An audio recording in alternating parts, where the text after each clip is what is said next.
এই শোনো, চ্যানেলটি সাবস্ক্রাইব করে ঘন্টাটি বাজিয়ে দিও কেমন।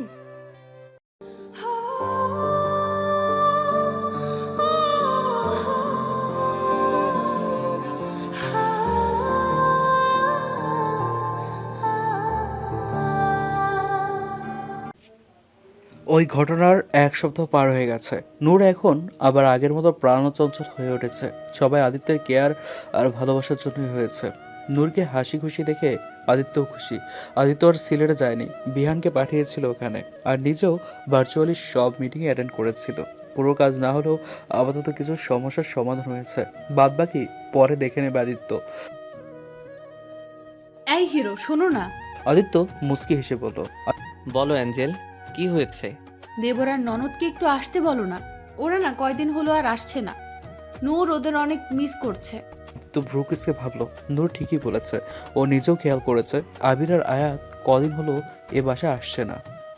তাহলে কি ওরা সেদিন ওর মায়ের সাথে আমার করা ব্যবহারের জন্য রাগ করেছে? আদিত্য নূরের দিকে তাকিয়ে বলল, আচ্ছা, আমি ওদের ফোন করে আসতে বলছি, তুমি চিন্তা করো না। কথাটা বলে আদিত্য ফোন বের করে আবিরকে ফোন করলো। ফোন রিসিভ হলে আদিত্য বলে উঠল, 10 মিনিট আছে তোদের হাতে। 10 মিনিটের ভেতর তোকে আর আয়াতকে আমার বাসায় দেখতে চাই। কথার হেরফের হলে আমি কি করতে পারি সেটা নিশ্চয়ই তোকে বলতে হবে না। কথাটা বলেই আদিত্য ফোন রেখে দিল। তারপর নূরের দিকে তাকিয়ে বলল, রাখলাম, বলে দিয়েছি। দেখবে ওরা একটু পরেই চলে আসবে। আচ্ছা। ঠিক 10 মিনিটের মাথায় আবির আর আয়াত হুড়মুড় করে দৌড়ে বাসার ভিতরে ঢুকলো। ভেতরে ঢুকে দুইজন হাঁটুতে ভর দিয়ে হাঁপাতে লাগলো। সবাই ওদের অবস্থা দেখে হাসতে লাগলো, কারণ আবিরের পরনে একটা টাওয়াল আর টি শার্ট, মুখে শেভিং ক্রিম মাখানো, এক পাশে শেভ করেছে, আরেক পাশে এখনো ক্রিম লাগানোই আছে। আর আয়াতও একটা টি শার্ট আর প্লাজো পরা, দেখে বোঝা যাচ্ছে ঘুম থেকে টেনে আনা হয়েছে ওকে। বিহান ড্রয়িং রুমে বসা ছিল। আবিরের এই অবস্থা দেখে হাসতে হাসতে বলে উঠল, কিরে হারামি, মাইন্সের বাথরুমে চুরি করবার গেছিলি নি? এমতে চোরগুলা হান পুলিশের ভয়ে দৌড়ে দৌড়ে আসলি কেলা? আবির সোফাইকে ঠাস করে বসে পড়ে বলল। আয়াতও সোফায় এসে বসলো। আদিত্য এবার একটু সিরিয়াস হয়ে বলল, আবির, আয়ু, তোরা কি আমার উপর রেগে আছিস? আবির সোজা হয়ে বসে বলল, কি বলছো ভাই? আমরা কেন তোমার উপরে রাগ করব? তাহলে বাসায় আসছিস না কেন? নূর বারবার শুধু তোদের কথা বলছে। আবির এবার মাথা নিচু করে অপরাধী শুরু করলো। কোন মুখে আসবো ভাইয়া? তোমার সামনে মুখ দেখাতে যে লজ্জা করছিল। তুমি আমাকে ভাবি ডলের খেয়াল রাখতে বলেছিলে, আর আমি সে কাজে অসফল হয়েছি। আর আমাদের মা যে কাজ করেছে তাতে কোন লজ্জায় তোমাদের মুখ দেখাবো বলো? আদিত্য মুচকি হেসে বলল, হইছে হইছে, আর সেন্টি খাইস না। তোর সাথে যায় না এসব। আর তোদের এত লজ্জা পাওয়ারও কিছু নেই। তোরা সবসময় আমার ভাই বোন ছিলি আর থাকবি, তাই এসব মেলোড্রামা করার দরকার নেই। যা এখন উপরে গিয়ে ফ্রেশ হয়ে আয়। আবির মাথা জাগিয়ে উপরে উঠে গেল। আয়াত ঘুমের কথা বলে রুমে চলে গেল। বেচারির ঘুম এখনো পুরো হয়নি। নীলা মাত্রই শাওয়ার নিয়ে বের হয়েছে। আয়নার সামনে দাঁড়িয়ে চুল ঝাড়ছিল তখনকার আবির আস্তে করে দরজা খুলে ভেতরে ঢুকলো। নীলাকে দেখে টেরি স্মাইল দিয়ে বলে উঠলো, ওয়া সুবহান আল্লাহ, কি আর সিন! সকাল সকাল এমন সিন দেখানোর জন্য আমাদের ভাইকে চুমু দিতে ইচ্ছে করছে। আবিরের কথায় নীলা চমকে পেছনে তাকালো। আবিরকে দেখে কাবা কাবা কণ্ঠে বলল। আবির বাঁকা এসে নীলার কাছে এগিয়ে আসতে লাগলো, আর নীলা ধীরে ধীরে পেছোতে লাগলো। পেছাতে পেছাতে একসময় দেয়ালের সাথে লেগে গেল। আবির এসে নীলার দুপাশে দেয়ালে হাত রেখে নীলাকে আটকে দিল। নীলা লজ্জায় মাথা নিচু করে ফেলল। আবির মাথা নিচু করে নীলার চুলগুলো মুখে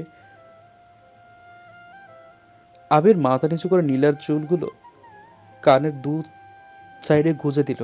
নাক ডুবিয়ে নীলার সদ্য ভেজা চুলের ঘ্রাণ নিতে লাগলো। নীলা কেঁপে উঠে দু হাতে নিজের জামায় খামচে ধরল। আবির নীলার কানের কাছে মুখ নিয়ে বলে উঠল, ভাবি, চুমুটা ভাইয়াকে না দিয়ে তোমাকেই দিয়ে দেই, তাহলে চুমুটা বেশি ইউজফুল হবে, কি বলো? নীলা লজ্জায় আরো কুকড়ে গেল। আবির হাত দিয়ে নীলার চুলগুলো সরিয়ে দিয়ে নীলার কাঁধে একটা চুমু খেলো। নীলা কেঁপে উঠে চোখ খিচে বন্ধ করে নিল।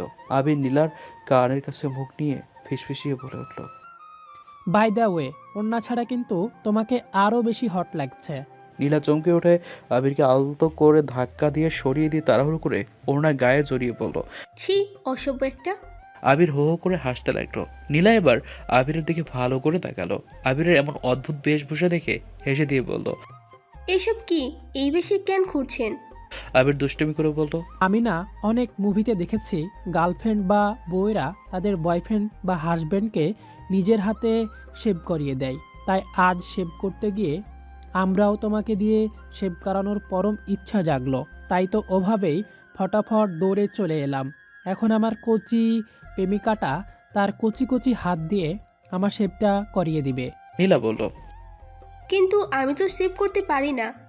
ব্যাপার না, আমি শিখিয়ে দিব, এখন চলো। কিন্তু no if no but only ফটাফট। কথাটা বলে আবির নীলাকে আর কিছু বলার সুযোগ না দিয়ে ওর হাত ধরে ওয়াশরুমের দিকে নিয়ে গেল। সবাই ড্রয়িং রুমে বসে হাসাহাসি করছে। তখনই বাসার কলিং বেলটা বেজে উঠল। একজন সার্ভেন্ট গিয়ে দরজা খুলে দিল। একটা আলট্রা মডার্ন মেয়ে ভেতরে ঢুকলো। পরনে ছোট্ট টি শার্ট আর 3/4 জিন্স। হাতে ট্রলি ব্যাগটা সার্ভেন্ট হাতে ধরিয়ে দিয়ে কোমর আঁকিয়ে বাঁকিয়ে সামনে দিকে এগিয়ে গেল। সবাই কথা বলছিল। মেয়েটি ওদের সামনে গিয়ে হাসি মুখে বলে উঠল। সারপ্রাইজ। মেয়েটির কথায় সবাই তার দিকে তাকালো। মেয়েটিকে দেখে সবাই ভ্রু কুচকে ফেলল। নূর আর নীলা বাদে বাকি সবার এক্সপ্রেশন দেখে বোঝা যাচ্ছে তারা খুব একটা খুশি হননি মেয়েটিকে দেখে। তবুও ভদ্রতার খাতিরে আদিত্য উঠে দাঁড়িয়ে সৌজন্যমূলক হাসি দিয়ে বলল। আরে শায়না, তুমি কখন এলে? কেমন আছো তুমি? সায়না খুশিতে গদগদ হয়ে দ্রুত বেগে গিয়ে আদিত্যকে জড়িয়ে ধরলো। জড়িয়ে ধরে বলে উঠল। I miss you Adi, I miss you so much. এটা দেখে সবাই অবাক হয়ে গেল। আদিত্য প্রচুর বিরক্ত আর অস্বস্তিতে পড়ে গেল। হাত মুষ্টি করে চোয়াল শক্ত করে ফেলল। সায়নাকে এভাবে জড়িত থেকে নূরের ভেতর কিছুটা হয়ে গেল। ওর কেন যেন প্রচুর রাগ লাগতে শুরু করলো। বুকের ভেতর কেমন চিনচিনে ব্যথা করছে। কিন্তু অবুঝ নূর বিষয়টা বুঝতে পারছে না। শুধু মনে হচ্ছে ওর হিরোকে কেন এই মেয়েটা জড়িয়ে ধরলো। হিরোকে শুধু ও জড়িয়ে ধরবে, আর কেউ না। সায়না মেয়েটাকে নূরের প্রথম নজরে অপছন্দ হয়ে গেল। মেয়েটাকে মোটেও ভালো লাগছে না নূরের। নূর আর থাকতে পারলো না। ছুটে আদিত্যের কাছে গিয়ে সায়নার হাত ধরে সায়নাকে আদিত্যের কাছ থেকে এক ঝটকায় ছড়িয়ে দিয়ে আদিত্যের সামনে দাঁড়িয়ে বলে উঠল। এই এই পচা মেয়েটা, তুমি আমার হিরোকে কেন জড়িয়ে ধরেছো? আমার হিরোকে একদম ধরবে না, যাও এখান থেকে সরো। ছু ছু। নূরের কাণ্ড দেখে সবাই অনেক কষ্টে নিজেদের হাসি আটকে রেখেছে।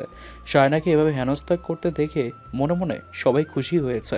কিন্তু সায়না নূরকে দেখে কপাল কুঁচকে ফেললো। এই মেয়েটাকে তাই চিনতে পারছে না। সায়না নূরের দিকে আঙুল তুলে হালকা রাগী কণ্ঠে বলল। আই মেয়ে, কে তুমি? আর কিসের হিরো? হ্যাঁ, তোমার সাহস কি করে হলো আমার সাথে এভাবে কথা বলার? আদিত্য এবার রেগে গিয়ে চোয়াল শক্ত করে বলল। লো ইয়োর ভয়েস শায়না। নূরের সাথে এভাবে কথা বলার অধিকার কারোর নেই। আজ প্রথম তাই কিছু বললাম না, এরপর থেকে যেন মনে থাকে। সায়না অবাক হয়ে বলল। আদিত্য, তুমি আমাকে বকছো, তাও আবার এই মেয়েটার জন্য? কে হয় এই মেয়েটা তোমার, আর যার জন্য তুমি এত পজিটিভ হচ্ছ? আদিত্য নূরকে এক হাতে জড়িয়ে নিয়ে বলল। সব কিছু। She is my everything, my life, my heart, my happiness, everything. She is my beautiful wife Noor. আদিত্যের কথায় সায়নার মাথায় যেন মঙ্গল গ্রহে ভেঙে পড়ল। সায়না অবাক হয়ে বলল। হোয়াট? তুমি বিয়ে করেছো আদিত্য? কবে, কখন? আমাদের বলনি কেন? আদিত্য বলে উঠল। ফার্স্ট অফ অল, আমি তোমার বড়, তাই আমাকে ভাইয়া বলে রাখবে।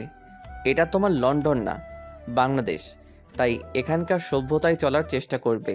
আর দ্বিতীয়ত, হ্যাঁ আমি বিয়ে করেছি, আর আমার বিয়ের কথা সবাইকে চেঁচিয়ে চেঁচিয়ে বলাটা আমি জরুরি মনে করি না।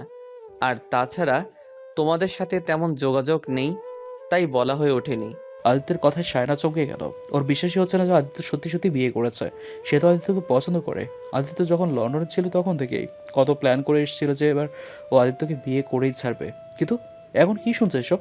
সায়নার ভাবনার মাঝে আদিত্য আবারও বলে উঠল। আচ্ছা, এখন বলো ফুপি ফুপা কেমন আছে? আর তুমি আসবে সেটা বলনি কেন? সায়না জোরপূর্বক হাসার চেষ্টা করে বলল। সবাই ভালো আছে, আসলে আমি তোমাদের সারপ্রাইজ দিতে চেয়েছিলাম, তাই না বলে এসেছি। ও আচ্ছা ঠিক আছে, যাও রুমে গিয়ে রেস্ট নাও। জার্নি করে এসেছো, ফ্রেশ হয়ে নাও। আদিত্য সার্ভেন্টের দিকে তাকিয়ে বলল। যাও শায়নাকে গেস্ট রুম দেখিয়ে দাও। সার্ভেন্ট মাথা ঝাঁকিয়ে সায়নাকে সাথে করে নিয়ে গেল। সায়না যেতেই আবির বলে উঠল। এই শাইলা না ডাইলা, হঠাৎ এখানে কোথা থেকে উদয় হলো? আর তুমি ওকে এখানে কেন থাকতে বললে? আদিত্য বলে উঠল, তো কি করব? যাই হোক, শায়না আমাদের ফুপির মেয়ে, বাংলাদেশে এসে আমার বাসায় এসেছে। এখন কি আমি ওকে বের করে দিব? কয়দিন থাকুক, ঘুরে ফিরে আবার চলে যাবে। ততদিন না হয় আমরা ওকে টলারেট করে নিব। শায়না রুমে এসে রাগে অস্থির হয়ে সারা রুমে পায়চারি করতে লাগলো। নিজের এমন হার কিছুতেই বরদাস্ত করতে পারছে না শায়না। ওর সারা বাড়িতে আগুন ধরিয়ে দিতে ইচ্ছে করছে। না না, কিছুতেই না, আমি কিছুতেই হারবো না। আদিত্য শুধু আমার, আমি ওকে যেভাবে হোক হাসিল করেই ছাড়বো। এত সহজে হার মানবো না আমি। রাতে ডিনার টেবিলে সবাই খেতে বসছে। সবসময় মতো আদিত্য নূরকে খাওয়ানোর চেষ্টা করছে, আর নূর নানান টালবাহানা করছে না খাওয়ার জন্য। বাকি সবাই আদিত্যের হাল দেখে মিনিমিনি হাসছে। একটু পরে ওখানে শায়না আসলো, পরনে একটা স্লিভলেস টি শার্ট আর শর্ট জিন্স। শায়নার এমন অশালীন ড্রেসিং সেন্স দেখে সবাই প্রচুর অস্বস্তিতে পড়ে গেল। নূর কেমন বিস্ময় নিয়ে তাকিয়ে আছে, তবে শায়নার কোনো ভাবাবেগ নেই। ও হেলে দুলে এসে আদিত্যের পাশের চেয়ারে টান দিয়ে বসে পড়লো। তখন নূর আদিত্যের দিকে তাকিয়ে বলল, শোনো হিরো, এই মেয়েটা বোধহয় অনেক গরিব, একে তুমি কিছু টাকা পয়সা দিয়ে দাও। হ্যাঁ, শায়নাকে ইশারা করে কথাটা বলো নূর। শায়না তেলে বেগুনে জ্বলে উঠে বলল, হোয়াট রাবিশ! আমাকে কোন দিক দিয়ে তোমার গরিব মনে হয়? নূর অবলীলায় বলে উঠল, সব দিক দিয়েই। তোমার টাকা পয়সা নেই বলেই তো এত কম কম কাপড় পরে আছো। পুরো কাপড় কেনার টাকা নেই তোমার, তাই না? আহারে হিরো, তুমি ওকে কিছু টাকা দিয়ে দাও, বেচারি তাহলে পুরো কাপড় কিনতে পারবে। নূরের কথা শুনে আবির আর বিহান নিজেদের হাসি আর আটকাতে পারল না। হো করে হেসে উঠল দুজনে। বাকিরাও ঠোঁট চেপে ধরে হাসছে। নূর যে সরল মনে এই শায়নাকে সাবান পানি ছাড়াই ধুয়ে দিয়েছে, এটা নিয়ে ওদের ভীষণ মজা লাগছে। আর শায়না এদিকে দাঁত কিরমির করে বলল, আদিত্য, তোমার বউ এভাবে আমাকে অপমান করছে আর তুমি হাসছো? আদিত্য বলে উঠল, সরি শায়না, কিছু মনে করো না। আসলে নূর একটু অবুঝ, ছোট মানুষের মতো যা মনে আসে তাই বলে দেয়। ওর কথায় রাগ করো না। তবে তোমাকেও একটা কথা বলতে চাই, যেখানকার যেমন সংস্কৃতি সেখানে সেই অনুযায়ী চলা উচিত। আমি আগেও বলেছি, এটা বাংলাদেশ, তোমার লন্ডন না। তাই এখানকার সভ্যতা অনুযায়ী না চললে তুমি সবসময় এভাবে হাসির পাত্র হবে। বাকিটা তোমার ইচ্ছা। এখন ডিনার করে নাও। আদিত্যের কথায় শায়না অনেক অপমান বোধ করলো। ও তো এসব ড্রেস পরেছে আদিত্যের অ্যাট্রাকশন পাওয়ার জন্য, কিন্তু ও তো আরও উল্টো আমাকে কথা শোনাচ্ছে। শায়না আরেকটা কথা ভাবছে, আদিত্য তখন নূরকে অবুঝ কেন বললো? তার মানে কি নূর কি স্বাভাবিক না? শায়না খাবার খেতে দেখলো আদিত্য কেমন বাচ্চাদের মতো করে নূরকে এটা ওটা বলে খাইয়ে দিচ্ছে। এটা দেখে শায়না ভেতরে ভেতরে জ্বলে পুরো কয়লা হয়ে যাচ্ছে। তবে ব্যাপারটা কেমন যেন খটকা লাগলো শায়নার। মনে মনে ভাবছে, নূরের নিশ্চয়ই কোনো সমস্যা আছে, ব্যাপারটা আমাকে জানতে হবে। খাওয়া দাওয়া শেষে শায়না একটা সার্ভেন্টকে ডাক দিয়ে নূরের ব্যাপারে সব জিজ্ঞেস করলো। সার্ভেন্টটা শায়নাকে নূরের সমস্যার ব্যাপারে সব খুলে বললো। সব শুনে শায়না মনে মনে শয়তানে হাসি দিল। নূর মেন্টালিটি স্টেবল না? এটা তো আমার জন্য সুবর্ণ সুযোগ। এই পাগল মেয়েকে আদিত্যের জীবন থেকে সরাতে আমার 2 মিনিটও লাগবে না। আদিত্য শুধু আমারই হবে। আয়াত ওরা এক বান্ধবীর বাসায় এসেছিল বেড়াতে। আড্ডা দিতে দিতে অনেকটা রাত হয়ে গেছে। রাত 10টার দিকে আয়াত বাসায় যাওয়ার জন্য গাড়িতে এসে বসলো। আয়াতের গাড়ি একটা সিগন্যালে থেমে আছে। আয়াত বাইরের দিকে তাকিয়ে আছে। হঠাৎ দেখলো বিহান একটা সিএনজির ভিতর বসে আছে। বিহানকে দেখে আয়াত প্রথমে একটু খুশি হলো, পরে আবার ভাবলো বিহান এই সময় এখানে কী করছে, তাও আবার সিএনজিতে। বিহান তো সবসময় আদিত্যের গাড়িতেই চলাফেরা করে। আয়াতের ভাবনার মাঝে সিগন্যাল ছেড়ে দিল। বিহানের সিএনজি আগে চলে গেল। আয়াত সেটা থেকে ওর ড্রাইভারকে তাড়াতাড়ি বিহানের সিএনজিকে ফলো করতে বলল। ড্রাইভার আয়াতের কথা মতো বিহানের সিএনজি ফলো করলো। একটু পর বিহানের সিএনজি একটা গলির ভিতরে ঢুকলো। আয়াতের গাড়িও কিছুটা দূর থেকে ওকে ফলো করছে। আরও কিছু তো যাওয়ার পর বিহানের সিএনজি এক জায়গায় থেমে গেল। বিহান সিএনজি দিকে নেমে সামনের দিকে এগুলো। আয়াত সামনের জায়গাটা দিকে থমকে গেল, কারণ সামনে রেড লাইট এরিয়া। বিহানকে নিঃশব্দ পল্লতি যেতে দেখে আয়াতের হাত পা ঠান্ডা হয়ে এলো। নিজের চোখেই বিশ্বাস হচ্ছে না ওর। বিহান এখানে কী করছে? ও কি তাহলে? না না, আর ভাবতে পারছে না আয়াত। ওর মাথা ঘুরছে, গা কেমন ঘুরিয়ে উঠেছে। এটা সত্যি হতে পারে না, কখনোই না। আয়াত আর থাকতে পারলো না। ড্রাইভারকে বলে তাড়াতাড়ি গাড়ি ঘুরিয়ে চলে গেল। রাত 11টা। আদিত্য নূরকে বুকে নিয়ে শুয়ে আছে। নূর ঘুমায়নি এখনো। হাত নেড়ে নেড়ে নানান কথার ফুলঝুরি সাজাচ্ছে, আর আদিত্য মুগ্ধ হয়ে সেসব শুনছে। তখনই হঠাৎই কেউ দরজায় জোরে জোরে নক করলো। আদিত্য ভ্রু কুঁচকে ভাবলো, এত রাত আবার কে এলো?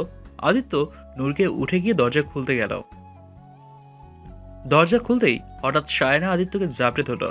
জাপটে ধরে ন্যাকামি করে বলল, আদিত্য, আমার স্ফেয়ার্ড আদিত্য, প্লিজ হেল্প মি।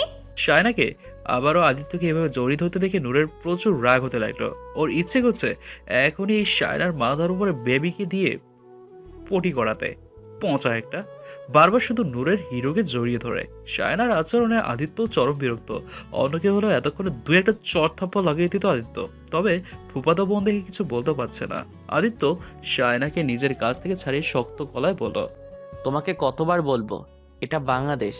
এখানে অন্য একটা পুরুষকে কেউ এভাবে কথায় কথায় জড়িয়ে ধরে না। আর আমার পার্সোনালিও এসব পছন্দ মতো না, তাই পরবর্তীতে খেয়াল রাখবে। শায়না ঢং করে বলল, সরি আদিত্য, আসলে আমি না অনেক ভয় পাচ্ছিলাম, তাই এমন করেছি। আমি কখনো একা একা থাকিনি তো, তাই খুব ভয় লাগছে। তারপরও নতুন জায়গা, আমার খুব ভয় লাগছে। প্লিজ আদিত্য, আমি কি আজ তোমার সাথে থাকতে পারি? আদিত্য কিছু বলার আগে নূর তেরে এসে শায়নার সামনে দাঁড়িয়ে বলে উঠল, এই এই পচা মেয়েটা, তুমি কেন আমার হিরোর সাথে থাকবে? হিরোর সাথে শুধু আমি থাকবো, আর কেউ না। তুমি যাও এখান থেকে। নূর শায়নাকে ঠেলে বার করে দিতে লাগলো। শায়না ভেতরে ভেতরে রাগে কটপট করলেও আদিত্যের সামনে চুপ করে রইল। আদিত্য নূরের হাত আটকে দিয়ে বলল, শান্ত হও অ্যাঞ্জেলা, এমন করতে হয় না। শাইনা আমাদের গেস্টের সাথে এমন করলে লোকে তোমাকে পচা বলবে। আমি ওকে বুঝিয়ে বলছি। আদিত্যের কথা মতো নূর থেমে গেল। আদিত্য এবার শায়নার দিকে তাকিয়ে বলল, দেখো শাইনা, তুমি যেটা বলছো সেটা সম্ভব না। তুমি আমাদের সাথে থাকতে পারবে না। আর এত ভয় পাওয়ার কিছু নেই। তবুও যদি বেশি ভয় লাগে তাহলে আমি নীলাকে বলে দিচ্ছি, ও তোমার সাথে ঘুমাবে, ঠিক আছে? শায়না জোরপূর্বক হেসে বলল, না না, তার দরকার নেই। আমি না হয় আবারও ঘুমানোর চেষ্টা করি গিয়ে। কথাটা বলে শায়না চলে যেতে লাগলো আর নিজের প্ল্যান ফেল হওয়ার জন্য রাগে কিরবির করতে লাগলো। ও ভেবে পাচ্ছে না আদিত্য এই পাগল মেয়েটার মাঝে কি পেয়েছে, যার জন্য ও এত পাগল হয়েছে। তবে যাই হয়ে যাক, এই পাগল মেয়েটাকে তো আদিত্যের জীবন থেকে সরিয়েই ছাড়বে। রাত 12টার দিকে বিহান বাসায় ফিরল। নেশায় ধূত, চোখ দুটো লাল হয়ে আছে। রুমের দরজা খুলে ভেতরে ঢুকে বেডের দিকে তাকাতেই কপাল কুঁচকে গেল বিহানের। আঙ্গুল দিয়ে চোখ কষলে আবার ভালো করে তাকালো। না, ও ভুল দেখছে না। আয়াত সত্যি সত্যি ওর বিছানায়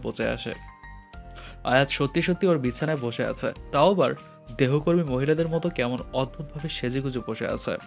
বিহানের মন মেজাজ এমনিতেও খারাপ হয়ে আছে। তার উপর আয়াতকে এভাবে দেখে রেগে গিয়ে বলল, এই বেশরম মায়া, আপনি আবার আছেন এখানে? আপনার কি লজ্জা বলতে কিছু নেই? লাজ লজ্জা বলতে কিছু নেই? হ্যাঁ, এত রাইতে আমার রুমে কি করবার আইছেন আপনি? আয়াত উঠে দাঁড়িয়ে বিহানের সামনে এসে তার ছেলে হাসি দিয়ে বলল, কেন, আপনার যেটা দরকার সেটাই দিতে এসেছি, যাতে আপনাকে আর অন্য কারোর কাছে যেতে না হয়। বিহান ভ্রুকুচকে বলল, মানে কি কইবার চান আপনি? ভালোই তো অভিনয় শিখেছেন, তা ড্রামা করার কি আছে? আয়াত হঠাৎ বিহারের গলা চেপে ধরে অশ্রু চোখে কিছুটা উচ্চস্বরে বলল, আপনার যদি এতই চাহিদা ছিল তাহলে আমাকে বলতেন, আমি নিজেকে আপনার সামনে বিলিয়ে দিতাম। তাহলে তো আর আপনাকে নষ্ট পাড়ায় যেতে হতো না। বলে উঠল। আয়াতের মুখে নষ্ট করার কথা শুনে অনেকটা চমকে গেল বিহান। সাথে সাথেই আয়াতের কথায় প্রচুর রাগও হলো। বিহান আয়াতকে নিজের কাছ থেকে ছাড়িয়ে তাচ্ছিল্যের সুরে বলে উঠল, বাহ, বহুত আচ্ছা। আমি খুব একটা অবাক হইতেছি না আপনার কাছে। আমি আগেই জানতাম আপনার জোচ্চোর মা। একদিন না একদিন টাকার লোভে আপনার এই কাজে নামায় দেব। তা আপনি যে এত সহজেই ধান্দায় নাইমা পড়বেন তা তো জানতাম না। তা আমি কি প্রথম কাস্টমার, নাকি আমার আগে আরও কেউ আছে? বিহান, বিহানের কথা শেষ করার আগেই আয়াত বিহানের নাম নিয়ে চিল্লিয়ে ওরে ঠাস করে বিহানের গালে একটা চড় মেরে দিল। তারপর রাগী কণ্ঠে বলে উঠল, আপনার মুখে কিচ্ছু বাধে না তাই না? যা ইচ্ছা বলেই যান। আচ্ছা ঠিক আছে, আমার মা খারাপ, আমি খারাপ, তাহলে আপনি কি? হ্যাঁ, আপনি যে জঘন্য কাজ করে বেড়াচ্ছেন তার বেলায় কি? হ্যাঁ, এমনিতে তো এমন ভাব দেখেন যেন মেয়েদের থেকে আপনি 10 হাত দূরে থাকেন, আর অন্যদিকে ওইসব নোংরা কাজ করে বেড়ান। আমার মা না হয় খারাপ দেখে আমাকে খারাপ শিক্ষা দেয়, তো আপনার বাবা মা কেমন শুনি? তারা কি আপনাকে এসব করা শিক্ষা দিয়েছে বলুন? আয়াত বিহানের সবচেয়ে দুর্বল জায়গায় আঘাত করেছে। বিহানের আগে থেকেই মন মেজাজ বিগড়ে আছে।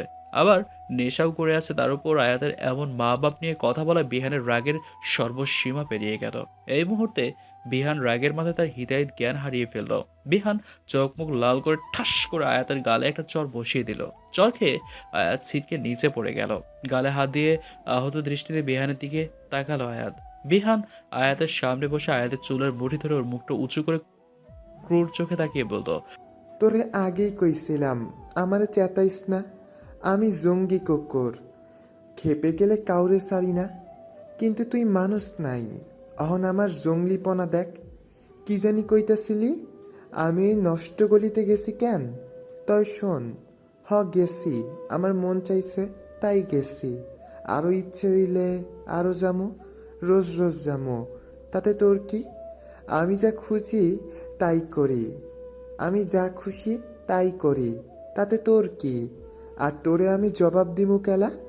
আমার জীবন, আমার ইচ্ছা, আমার খুশি, আমার যেমনে মন চায় হেমনে চলুম। তোর জবাব দিতে বাধ্য না আমি। আয়াত এদিকে ব্যথায় ছটফট করে যাচ্ছে, কিন্তু বিহানের সেদিকে কোনো হুঁশ নেই। বিহান রাগের মাথায় ওর সব হুঁশগুণ হারিয়ে ফেলেছে, হুঁশজ্ঞান হারিয়ে ফেলেছে। বিহান আরও বলতে লাগলো, তোর শরীরে যদি বহুত জ্বালা ধইরা থাকে, তাইলে তুই ওই নষ্ট গলিতে যাইবার পারস। 1000টা লোক তোর জ্বালা মিটাই দিব। তুই আমার সামনে এইসব দেখাতে আইবি না। অহন যা এইখান থাইকা।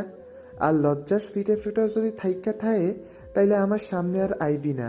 কথাগুলো বলে বিহান আয়াতের হাত ধরে ওকে টেনে নিয়ে রুমের বাইরে বের করে দিল। আয়াত যেন অনুভূতি শূন্য হয়ে গেল। আজকের মতো অপমান ও কোনোদিনও হয়নি। এই মানুষটাকে ভালোবাসার জন্য নিজেকে দুনিয়ার সবচেয়ে নিকৃষ্ট মানুষ মনে হচ্ছে। ওর এখন মরে যেতে ইচ্ছে করছে। আয়াত শূন্য চোখে তাকিয়ে ধীরে ধীরে এলোমেলো পায়ে ওখান থেকে চলে গেল। সকালবেলা ঘুম থেকে উঠে আড়মোড়া ভেঙে চোখ মেলতে চমকে গেল নীলা। আবির ওর সামনে বেডের উপর গালে হাত দিয়ে বসে ওর দিকে এক ধ্যানে তাকিয়ে আছে। নীলা গায়ের চাদরটা ভালো করে টেনে দিয়ে লাজুক ভঙ্গিতে বলল, আপনি আপনি সকাল সকাল এখানে কি করছেন? কেউ দেখে ফেললে কি হবে?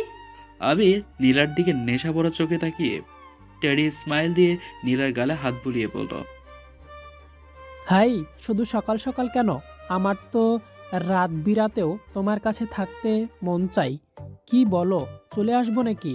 কথাটা বলেই আবির দুষ্টু হেসে নূরের মেরে দিল। নীলা লজ্জা পেয়ে বলল, ধ্যাত, সবসময় শুধু লুচুগিরি, সরেন তো এখান থেকে।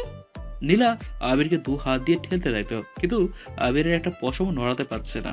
নীলা না পেরে অনুনয়ের সুরে বলল, প্লিজ সরুন না, আমি ওয়াশরুমে যাব। আবির বলে উঠল, যেতে দিব, তার আগে আমার কিছু চাই। চুমু দাও আর নিজেকে আজাদ করে নাও। চুমুর বদলে আজাদি হাই এমন অফার তো পাক বাহিনীও দেখেনি। দেখেছে আমি কত মহান। হ্যাঁ হ্যাঁ দেখেছি, এখন সরুন প্লিজ। নো, সরুন, আগে কিছুদিন, তারপর সরাসরি। কথাটা বলেই আবির নীলার ঠোঁটের দিকে এগিয়ে যেতে লাগলো। দুজনের ঠোঁট প্রায় ছুঁই ছুঁই। তখনই হঠাৎ নীলা দরজার দিকে তাকিয়ে বলে উঠল, জিজু। আবির বেচারা এক ঝটকায় নীলাকে ছেড়ে সোজা হয়ে বসলো। দরজার দিকে তাকিয়ে দেখলো দরজায় কেউই নেই। তার মানে নীলা ওকে বোকা বানিয়েছে। আর নীলা তাড়াতাড়ি উঠে ওয়াশরুমের দিকে দৌড়ালো। ওয়াশরুমের দরজায় গিয়ে আবিরের দিকে তাকিয়ে জিভ দেখিয়ে হাসতে হাসতে ভেতরে ঢুকে গেল আর মাথা ঝাঁকিয়ে হাসলো। আদিত্য গার্ডেন এরিয়ায় এক্সারসাইজ করছে আর সায়না উপর থেকে লোভী দৃষ্টিতে তাকিয়ে আছে আদিত্যের দিকে। আদিত্যের সুঠাম বইয়ের দিকে নিজেকে ঠিক রাখতে পারছে না ও। সায়নাও একটু পরে নেমে এলো আদিত্যের কাছে। টাইট টি শার্ট আর টাইট 3/4 লেগিংস পরে আদিত্যের কাছে এসে নিজেও এক্সারসাইজ করতে লাগলো। এক্সারসাইজের বাহানায় আদিত্যকে নিজের দিকে অ্যাট্রাক্ট করার চেষ্টা করছে, কিন্তু আদিত্য সায়নার দিকে একবারের জন্য তাকাচ্ছে না। নূরের বিড়াল ছানা নূরের শরীরের উপর এসে নড়াচড়া করায় নূরের ঘুমটা ভেঙে গেল। নূর আড়মোড়া ভেঙে মুচকি হেসে বিড়াল ছানাকে কোলে নিয়ে আদর করতে লাগলো। একটু পরে ছানাকে নিয়ে নূর উঠে ধীরে ধীরে ব্যালকনিতে এলো। ব্যালকনিতে এসে নিচে তাকাতেই আদিত্য আর সায়নাকে দেখতে পেল। সায়নাকে আদিত্যের কাছে দেখে নূরের আবারও রাগ লাগতে শুরু করলো। এই মেয়েটাকে নূরের একদমই পছন্দ হয় না, সব সময় শুধু হিরোর আগে পিছে ঘুরে, পচা একটা মেয়ে।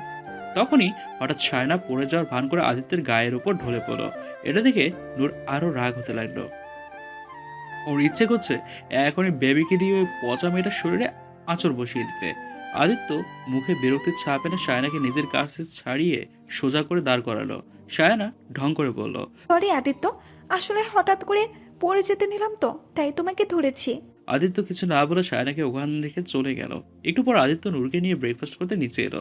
ডাইনিং টেবিলে গিয়ে বসে নূরকে খাইয়ে দিতে লাগলো। তখনই সায়নাও নিচে এলো। হেলে দূরে গিয়ে আদিত্যের পাশের চেয়ারটা টেনে বসে আদিত্যের গা ঘেঁষে বসলো। খাওয়ার সময়ও বারবার নানান বাহানায় সায়না আদিত্যের গা ঘেঁষে পড়েছে। নূর আর সহ্য করতে পারলো না, হাতে থাকা পানির গ্লাসটা সায়নার মুখে ছুঁড়ে মারল। তারপর বলে উঠল, এই পচা মেয়েটা, সরো এখান থেকে। শুধু আমার হিরোর কাছে আসে। হঠাৎ নূরের এমন আচরণে আদিত্য অবাক হয়ে গেল। সায়নাকে ওর নিজেরও তেমন পছন্দ নয়, তবুও যেমনই হোক ও আদিত্যের ফুপুর মেয়ে, তাই আদিত্য সিচুয়েশন সামলানোর জন্য বলে উঠল, অ্যাঞ্জেলা, এটা কি করলে? তোমাকে আমি বলেছি না শাইনা আমাদের গেস্ট, আর গেস্টদের সাথে এমন মিসবিহেভ করতে নেই। তুমি কি ব্যাড গার্ল হতে চাও? নূর মাথা নাড়ল, মানে সে চায় না। দেন সে সরি টু শাইনা। নূর অনিচ্ছাসত সায়নার দিকে আর চোখে তাকিয়ে আস্তে করে সরি বলে দিল।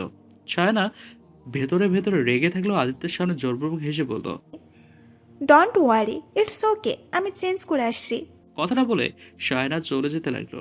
যেতে যেতে বাঁকা হেসে মনে মনে ভাবলো, নূরকে আদিত্য জীবন থেকে সরানোর এটাই ভালো উপায়। নূরকে এমন এমন কাজ করাতে হবে যাতে আদিত্য চরম বিরক্ত হয়ে যায়, আর একসময় বিরক্ত হয়ে নূরকে ওর জীবন থেকে বের করে দিবে। কথাগুলো ভেবে সায়নার শয়তানি হাসলো। বিহান ঘুম থেকে উঠে দুই হাতে মাথা চেপে ধরে বসে আছে। মাথাটা অনেক ব্যথা করছে তার। কাল একটু বেশি খাওয়া হয়ে গিয়েছিল, তাই হ্যাংওভারটা বেশি হয়েছে। কালকের কথা ভাবতে হঠাৎ বিহানের কাল রাতের কথা মনে পড়ে গেল। কাল রাতে আয়াতের আশা, ওর সাথে করা খারাপ ব্যবহারগুলো মনে পড়ে গেল। বিহানের প্রচুর খারাপ লাগছে। মেয়েটার সাথে এমন ব্যবহার করা ঠিক হয়নি। যতই হোক আয়াত আদিত্যের বোন, আমার ওর সাথে কথা বলে ওকে সরি বলতে হবে। কথাটা ভেবে বিহান উঠে গিয়ে ফ্রেশ হয়ে নিল। তারপর রেডি হয়ে আদিত্যের বাসার উদ্দেশ্যে বের হলো। কিন্তু আদিত্যের বাসায় এসে এমন একটা খবর শুনলো যার জন্য বিহান মোটেও প্রস্তুত ছিল না। নীলা এসে বিহানকে জানালো আয়াত নাকি সুইসাইড অ্যাটেম্প করেছে, তাই আবির আর আদিত্য হসপিটালে গিয়েছে। কথাটা শুনে বিহান হতভম্ব হয়ে গেল। 4 দিন পার হয়ে গেছে। 2 দিন পরে আয়াতকে হসপিটাল থেকে বাসায় আনা হয়েছিল। এখন প্রায় সুস্থ আয়াত। সেদিন রাতে বিহানের করা কাজগুলো আয়াত মেনে নিতে পারেনি, তাই অনেকগুলো ঘুমের বড়ি খেয়ে নিয়েছিল। পরে ওর বাবা মা টের পেলে দ্রুত ওকে হসপিটালে নিয়ে যায়। সেখান থেকে 2 দিন পরে আয়াতকে রিলিজ দিয়ে দেয়। এরই মধ্যে অনেকে ওর কাছে এমনটা করার কারণ জিজ্ঞেস করে, কিন্তু আয়াত কাউকে কিছুই বলেনি। ও অসুস্থ দেখে কেউ আর ওকে বেশি চাপও দেয়নি। হসপিটালে থাকতে সবাই ওকে দেখতে এসেছিল, শুধু নূর বাদে, কারণ আদিত্য নূরকে শরীফা বেগমের সামনে আনতে চায়নি। তবে বাকি সবাই আয়াতকে দেখে গেছে। তবে যাকে সবচেয়ে আশা করেছিল আয়াত, সেই লোকটি আসেনি ওকে দেখতে। বিহান একবারের জন্য হসপিটালে ওকে দেখতে আসেনি, এমনকি একটা ফোনও করেনি। আয়াত ভেবেছিল হয়তো ওর সুইসাইডের খবর শুনে বিহান দয়া করে হলেও ওকে দেখতে আসবে, কিন্তু না। আয়াত তো ভুলেই গিয়েছিল যে ও একটা পাথরকে ভালোবেসেছিল, যার কোনো মন নেই। হয়তো আমি মরে গেলেই বরং সে খুশি হতো। জানালার বাইরে তাকিয়ে আনমনা হয়ে কথাগুলো ভাবছিল আয়াত। তখনই হঠাৎ আবির রুমে ঢুকে বলল, আয়ু চল ভাইয়ার বাসায় যাই। আয়াত মনমরা হয়ে বলল, ও ভাইয়া, আমার যেতে ইচ্ছে করছে না। আরে চল না, ভাইয়া ফোন করেছিল, ভাবি ডল নাকি বারবার তোর কথা বলছে, তোকে দেখতে চাচ্ছে। চল না, তোরও ভাবি ডলের কাছে গেলে ভালো লাগবে। নূরের কথা শুনে আয়াত আর মানা করতে পারলো না। অগত্যা আবিরের সাথে যেতে রাজি হয়ে গেল। ঘণ্টাখানেক হলো আয়াত আবিরের সাথে আদিত্যের বাসায় এসছে। নূরের সাথে সময় কাটিয়ে আয়াতের সত্যি অনেকটা ভালো লাগছে। মেয়েটা সত্যি অনেক মায়াবী, মুহূর্তে সবার মন ফ্রেশ করে দেয়। আয়াত একটু ফ্রেশ এয়ার নেওয়ার জন্য বাইরে হাঁটছিল। তখনই সামনে তাকিয়ে বিহানকে বাগানের পাশে একটা বেঞ্চের উপর বসে ফোনে কথা বলতে দেখলো। আয়াতের বুকটা ধুক করে উঠলো। আমি এই লোকটার সুখে মরতে বসেছিলাম, আর এই পাষাণ লোকটা এখানে কত নিশ্চিন্তে বসে আছে। সত্যি এই লোকটাকে না দেখলে কখনো জানতামই না যে দুনিয়াতে এমন নিষ্ঠুর মানুষও আছে। আয়াত ধীরে ধীরে বিহানের সামনে গিয়ে দাঁড়ালো। আয়াতকে দেখে বিহান ফোনটা রেখে দিয়ে আয়াতের দিকে তাকালো। আয়াত আস্তে করে বিহানের পাশে গিয়ে বসে তিরস্কার স্বরূপ বলে উঠল, অনি, ভাবছেন এই আপুটা এখনো বেঁচে আছে কেন? মরে গেল না কেন, তাই না? সত্যি আপনাকে ডিসপয়েন্ট করার জন্য দুঃখিত। সত্যি আমি দুঃখিত। তবে আমি আমার তরফ থেকে পুরো চেষ্টা করছিলাম আপনাকে খুশি করার, কিন্তু ওপরওয়ালা বাঁচিয়ে রাখলো। এতে আমার কি দোষ বলুন? কি হলো, কিছু? বিহান চোয়াল শক্ত করে আয়াতকে কিছু না বলে ওখান থেকে উঠে চলে যেতে নিল। আয়াত উঠে দাঁড়িয়ে আবারও বলে উঠল, কি হলো, কিছু বললেন না যে? কিছু না শুনিয়ে চলে যাচ্ছেন, নাকি দয়া করছেন আমার উপর? বিহান হঠাৎ আয়াতের দিকে ঘুরে ঠাস করে আয়াতের গালে একটা চড় মেরে দিল।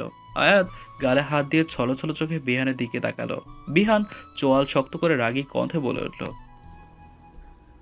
আপনি হয়তো আমার কথা বুঝতে পারেন না, তাই আজ আমি আপনাদের মতন করে শুদ্ধ ভাষায় বলছি। হ্যাঁ, তো কি যেন বলছিলেন? আমি কিছু বলছি না কেন? কি বলবো আমি? আমি যা বলবো তা কি শোনার ক্ষমতা আছে আপনার? আপনাদের মতো ননির পুতুল কি এত কঠিন কথা নিতে পারবেন? আপনি কি ভেবেছিলেন আপনি সুইসাইড করবেন আর আমি সিনেমার হিরোদের মতন আপনার কাছে দৌড়ে এসে বলবো তুমি আমাকে ছেড়ে যেও না, আমি তোমাকে ভালোবাসি, ব্লা ব্লা। এখানে কি মুভি চলছে জানেন? আমার সেদিন সকালে উঠে অনেক গিল্টি ফিল হচ্ছিল। ভাবছিলাম আপনাকে গিয়ে সরি বলবো, কিন্তু আপনার সুইসাইডের কথা শুনে আমার মত পাল্টে গেছে। আপনাদের মতন বড় লোকের ছেলে মেয়েদের জন্যই আমি দেখতে পারি না। কেন জানেন? কারণ আপনারা না চাইতেই অতি সহজেই সব কিছু পেয়ে যান, সেই জন্যই আপনারা কোনো কিছুর মূল্য বোঝেন না। আরে জীবন কি এতই সহজ? একটু কষ্ট পেলেন আর অমনি মরতে চলে গেলেন। মানুষ বেঁচে থাকার জন্য কত কষ্ট করে জানেন আপনি? আর বেঁচে থাকার লড়াইয়ে মানুষকে কখনো কখনো জানোয়ার হয়ে উঠতে হয়। চলুন, আপনাকে আমি কিছু দেখাবো আজকে। কথাটা বলেই বিহান আয়াতের হাত ধরে টেনে বাইরের দিকে নিয়ে গেল। আয়াত হতভম্বের মতো শুধু তাকিয়ে রইল। বিহান আয়াতকে রাস্তার এক জায়গায় নিয়ে এলো যেখানে অনেক আবর্জনা রাখা রয়েছে। বিহান হাত উঁচু করে সামনের দিকে তাকালো। বিহানের ইশারা অনুযায়ী আয়াত সামনে তাকিয়ে দেখলো কিছু রাস্তার সুবিধাবঞ্চিত শিশুরা আবর্জনার স্তূপ থেকে খাবার কুড়িয়ে খাচ্ছে। এটা দেখে আয়াত থমকে গেল, চোখ দুটো ভরে উঠল। বিহান আবারও বলে উঠল, দেখুন ওদের, বেঁচে থাকার জন্য ওরা কত লড়াই করছে। কুকুর বিড়ালের মতন রাস্তার খাবার কুড়িয়ে কুড়িয়ে খাচ্ছে, তবুও ওরা বাঁচতে চায়। এত সহজে হার মানতে চায় না ওরা। আল্লাহর দেওয়া জীবনটাকে এরা হেলাফেলা করতে চায় না। আর আপনি ফস করে জীবন দিতে চলে গেলেন। জীবনটা এতই খেলনা আপনার জন্য। আয়াত কিছুই বলছে না। আসলে ও কিছু বলার ভাষাই পাচ্ছে না। বিহানের কথার কোনো জবাব নেই ওর কাছে। বিহান আবারও আয়াতের হাত ধরে টেনে নিয়ে যেতে লাগলো। বিহান আয়াতকে নিয়ে নিজের কোয়ার্টারের রুমে এসে ঢুকলো। রুমে ঢুকে ঠাস করে দরজা লাগিয়ে দিয়ে আয়াতকে একটানের সামনে দাঁড় করালো। তারপর হাত ছেড়ে দিয়ে বলে উঠলো, দেখলেন তো মানুষ কতটা স্ট্রাগল করে বেঁচে থাকার জন্য। আরে আমার কাছে জিজ্ঞেস করুন বেঁচে থাকতে কতটা কষ্ট করতে হয়। সবার জীবন আপনার মতন হয় না, যাদের সোনার প্লেট সব সাজানো থাকে। আর আমাদের বেঁচে থাকার জন্য প্রতিটা সময় লড়াই করতে হয়। কখনো অন্যের সাথে তো নিজের সাথে, কখনো অন্যের সাথে তো কখনো নিজের সাথে, নিজের ধৈর্যের সাথে, নিজের আত্মসম্মানের সাথে। আর আপনি ভাবছেন আপনার করা ওই মহান কাজটার জন্য আমি আপনাকে স্যালুট দিব? আচ্ছা বলুন তো, কি এমন এত পাহাড় সমান কষ্ট শুনি আপনার যে ওই মহান কাজটা করলেন আপনি? লেট মি গেস, আমি আপনার ভালোবাসাকে অ্যাকসেপ্ট করি না, আপনাকে ভালোবাসি না। এটাই আপনার কষ্ট, তাই না? যার জন্য আপনি এই মহান কাজটা করেছেন। একটা পরপুরুষ আপনাকে ভালোবাসে না, সেই দুঃখে আপনি জীবন দিতে যাচ্ছেন। অথচ আপনাকে যারা ছোটবেলা থেকে ভালোবাসে তাদের ভালোবাসার কোনো দামই দেয়নি আপনার কাছে। আপনার কিছু হয়ে গেলে তাদের কি অবস্থা হবে একবারও ভেবেছেন আপনি? তা কেন ভাববেন সেটা? আপনি তো আছেন আপনার মহা দুঃখ নিয়ে, যার সামনে আপনার অন্য কিছুই কোনো মাইনে নেই। আয়াতের চোখ দিয়ে অঝরে পানি ঝরছে। মাথা নিচু করে দাঁড়িয়ে আছে। বিহানের কথার কোনো জবাব নেই ওর কাছে। সত্যি তো বলেছে বিহান। বিহান কিছুটা থেমে আবারও বলে উঠল, আরে কি ভালোবাসা ভালোবাসা লাগিয়ে রেখেছেন? জীবনে কি শুধু প্রেম ভালোবাসি সব কিছু? আচ্ছা চলুন, আপনার কথাই মেনে নিলাম। ধরুন আপনাকে আমি ভালোবাসলাম, তারপর তারপর কি? আয়াত চমকে তাকালো বিহানের দিকে। বিহান বলে উঠল, বলুন তারপর কি? তারপর নিশ্চয়ই আপনি আমাকে বিয়ের কথা বলবেন। তো বলুন কিভাবে বিয়ে হবে? আমার মতন ছেলের সাথে কি আপনার বাবা বিয়ে দিবেন কখনো? আচ্ছা চলুন, তাকে কোনো মতে মানিয়ে নিলাম। আপনার এই জোচ্চোর মা, সে কি আদৌ মানবে কখনো? তার মতন লোভী মহিলা কখনো আমার মতন ছেলের সাথে তোমার বিয়ে দিতে রাজি হবে? তখন নিশ্চয়ই আপনি বলবেন আপনি আমার জন্য সব ছেড়ে ছুড়ে চলে আসবেন। আচ্ছা ঠিক আছে চলুন, আপনার কথাই মানলাম, আমরা বিয়ে করে নিলাম। তারপর কি করবেন? এই যে কবুতরের বাসা দেখেছেন, এখানে আপনাকে থাকতে হবে। পারবেন তো থাকতে? এখানে আপনার আলিশান প্রাসাদের মতন কোনো ফ্যাসিলিটি নেই। No AC, no geyser, no servant, no car. পারবেন ম্যানেজ করতে? হ্যাঁ জানি আপনি হয়তো এখন ডায়লগ ঝেড়ে বলবেন হ্যাঁ হ্যাঁ আমি পারবো, তোমার সাথে আমি কুড়ে ঘরে থেকে ডাল ভাত খেয়েও বেঁচে থাকতে পারবো। এইসব ডায়লগ বলা সহজ, করাটা সহজ না। তারপরও চলুন, আপনার কথা মতন এইটাও না হয় মেনে নিলাম, কোনোভাবে আপনি এখানে অ্যাডজাস্ট করে নিলেন। এখন আসি সবচেয়ে মেইন পয়েন্টে। আপনি আমাকে মানে আপনার হাজবেন্ডকে সবার কাছে কি বলে পরিচয় দিবেন? না না, আমি প্রফেশনাল পরিচয়টার কথা বলছি না, সেটা আপনি যা খুশি তাই বলুন, ইট ডাজন্ট ম্যাটার।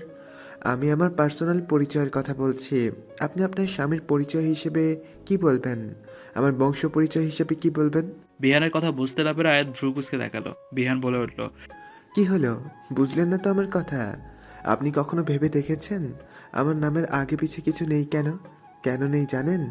কারণ আমি আমি এক পর্যায়ে এসে বিহানের কণ্ঠ কেমন যেন কাঁপতে লাগলো।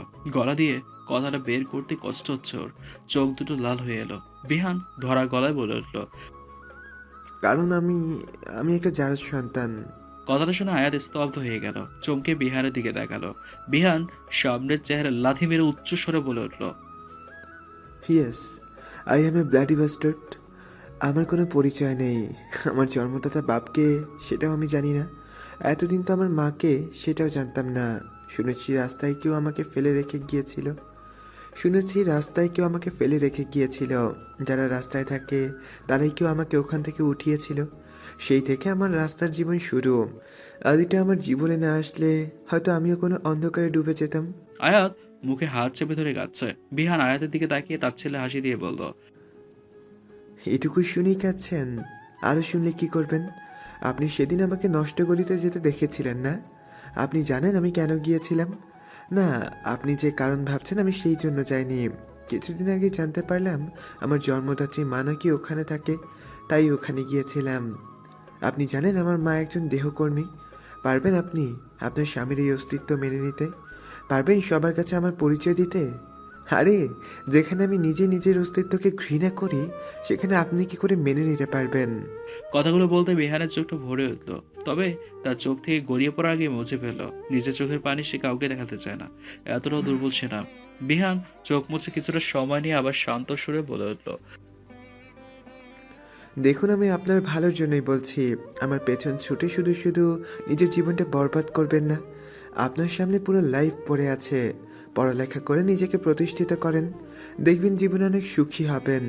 আয়াত শুধু কেঁদেই যাচ্ছে। কিছুক্ষণ পর চোখের পানি মুছে নিজেকে একটু শান্ত করলো। এতক্ষণে আয়াত বলে উঠল, আপনি ঠিকই বলেছেন, আমি কাজটা ঠিক করিনি, সরি। আর হ্যাঁ, আপনি চিন্তা করবেন না, আজকের পর আর আমি আপনাকে বিরক্ত করব না। Again sorry for everything. আমি এখন আসি। কথাটা বলে আয়াত দরজা খুলে বেরিয়ে গেল। পেছন থেকে বিহান শুধু তাকিয়ে রইল। মাঝখানে আরো 2 দিন কেটে গেছে। এই 2 দিনে বিহান একটা জিনিস খেয়াল করেছে, আয়াত আগের থেকে অনেকটা বদলে গেছে। আয়াত আর আগের মতো ওর পেছনে ঘোরে না। কেমন যেন সবসময় মরমরা হয়ে থাকে। মুখে কোনো হাসি খুশি নেই। বিহান আদিত্যের বাসার ছাদে দাঁড়িয়ে কথাগুলো ভাবছিল। হঠাৎ কারোর পায়ের আওয়াজ শুনে পেছনে ফিরে তাকিয়ে দেখলো আয়াত। আয়াত বিহানকে দেখে বলে উঠল, সরি, আমি জানতাম না আপনি আছেন, জানলে আসতাম না। কথাটা বলে আয়াত আবার চলে যেতে নিলে বিহান আয়াতের নাম ধরে ডেকে উঠল। আয়াত বিহানের দিকে ফিরে বলল, কিছু বলবেন? বিহান একটু গলা খাকারি দিয়ে বলল, আপনি কি ঠিক আছেন? দেখুন, আমি যা বলছি তা আপনার ভালোর জন্যই বিহানের কথা শেষ হওয়ার আগেই আয়াত বলে উঠল, চিন্তা করেন না, আমি আবার সুসাইড করার চেষ্টা করব না। বোকামি একবার করেছি, বারবার করব না। যাক, শেষমেশ আপনার সুবুদ্ধি হয়েছে, জেনে খুশি হলাম।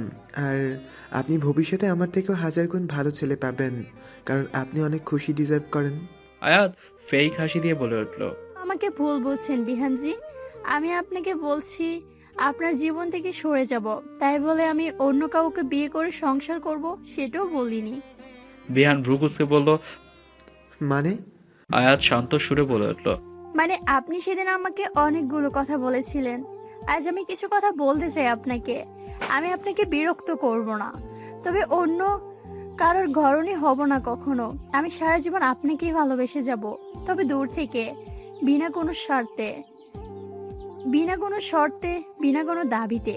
কারণ আপনাকে ভালো না বাসা আমার হাতে নেই।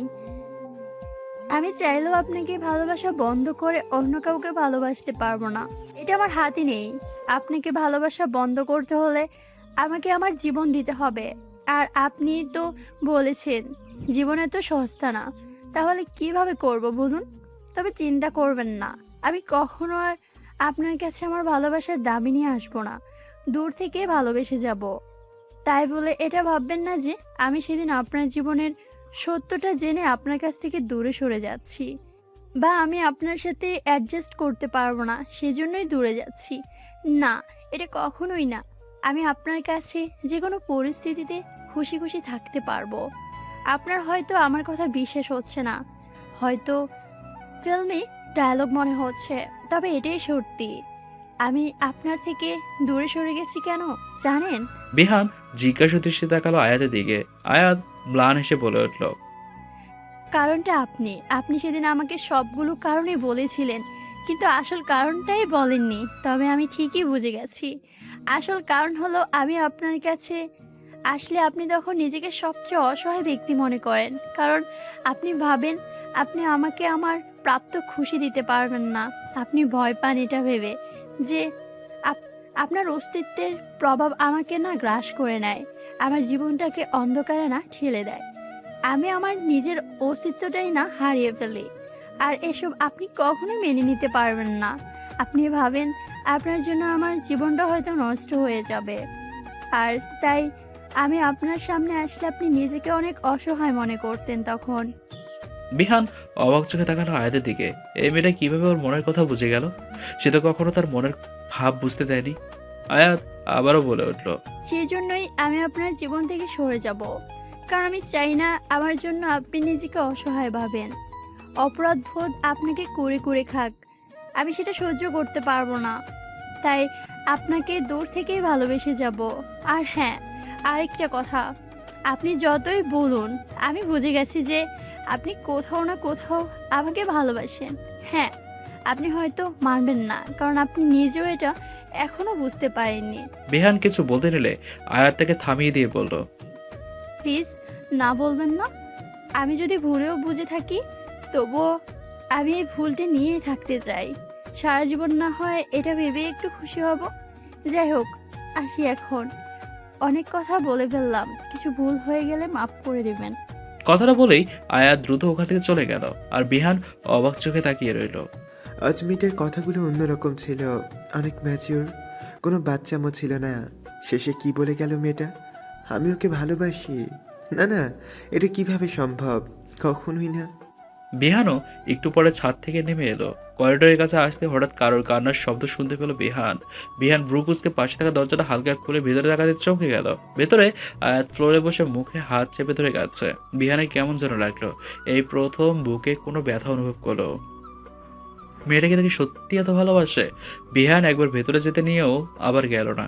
ওকে এই মুহূর্তে একা ছেড়ে দেওয়া ঠিক হবে। বিহান আস্তে করে ওখান থেকে সরে এলো। মাথার ভেতর শুধু আয়াতের কথাই করতে লাগলো। বুকের ভেতর কেমন চিনচিনে ব্যথা করছে।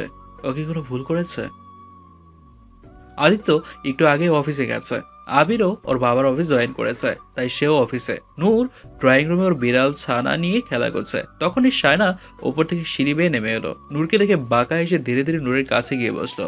শায়নাকে দেখে নূর ভ্রু কুঁচকে ফেললো। মেয়েটাকে তার একদমই পছন্দ না, তবুও হিরো বলেছে গেস্টদের সাথে খারাপ ব্যবহার না করতে হয় না, তাই নূর কিচ্ছু বলল না। শায়না নূরের দিকে তাকিয়ে বলল, কি করছো নূর? নূর বলে উঠলো, তুমি কি অন্ধ নাকি? দেখছো না বেবির সাথে খেলা করছি? শায়না বলে উঠলো, শুধু কি সবসময় খেলা করলে হবে? তুমি তো আদিত্যর বউ, তোমাকে বউদের মতো কাজকর্ম করা উচিত। তাহলে আদিত্য তোমাকে ভালোবাসবে, না হলে আর তোমাকে ভালোবাসবে না, তোমার উপর বিরক্ত হয়ে পড়বে। শায়নাকে নূরের পছন্দ না হলো শায়নার কথায় নূর কৌতূহল পোষণ করে বলল, মানে কি করতে হবে আমাকে? তুমি চাইলে আমি তোমাকে বলতে পারি, তবে আমার একটা শর্ত আছে। তুমি যদি শর্ত মানো তাহলেই বলবো। কি শর্ত? শর্ত হলো তুমি আমাকে যা যা শিখিয়ে দেবে ওগুলো তুমি কাউকে বলতে পারবে না, এটা আমাদের টপ সিক্রেট থাকবে, বুঝছো? নূর সরল মনে রাজি হয়ে বলল, ঠিক আছে, আমি রাজি। এখন বলো আমাকে কি করতে হবে। শায়না নূরকে এক এক করে বলতে লাগলো ওকে কি করতে হবে, আর অবুঝ নূর সেগুলো সব মেনে নিয়ে বলল, এমন করলে হিরো আমার উপর খুশি হবে।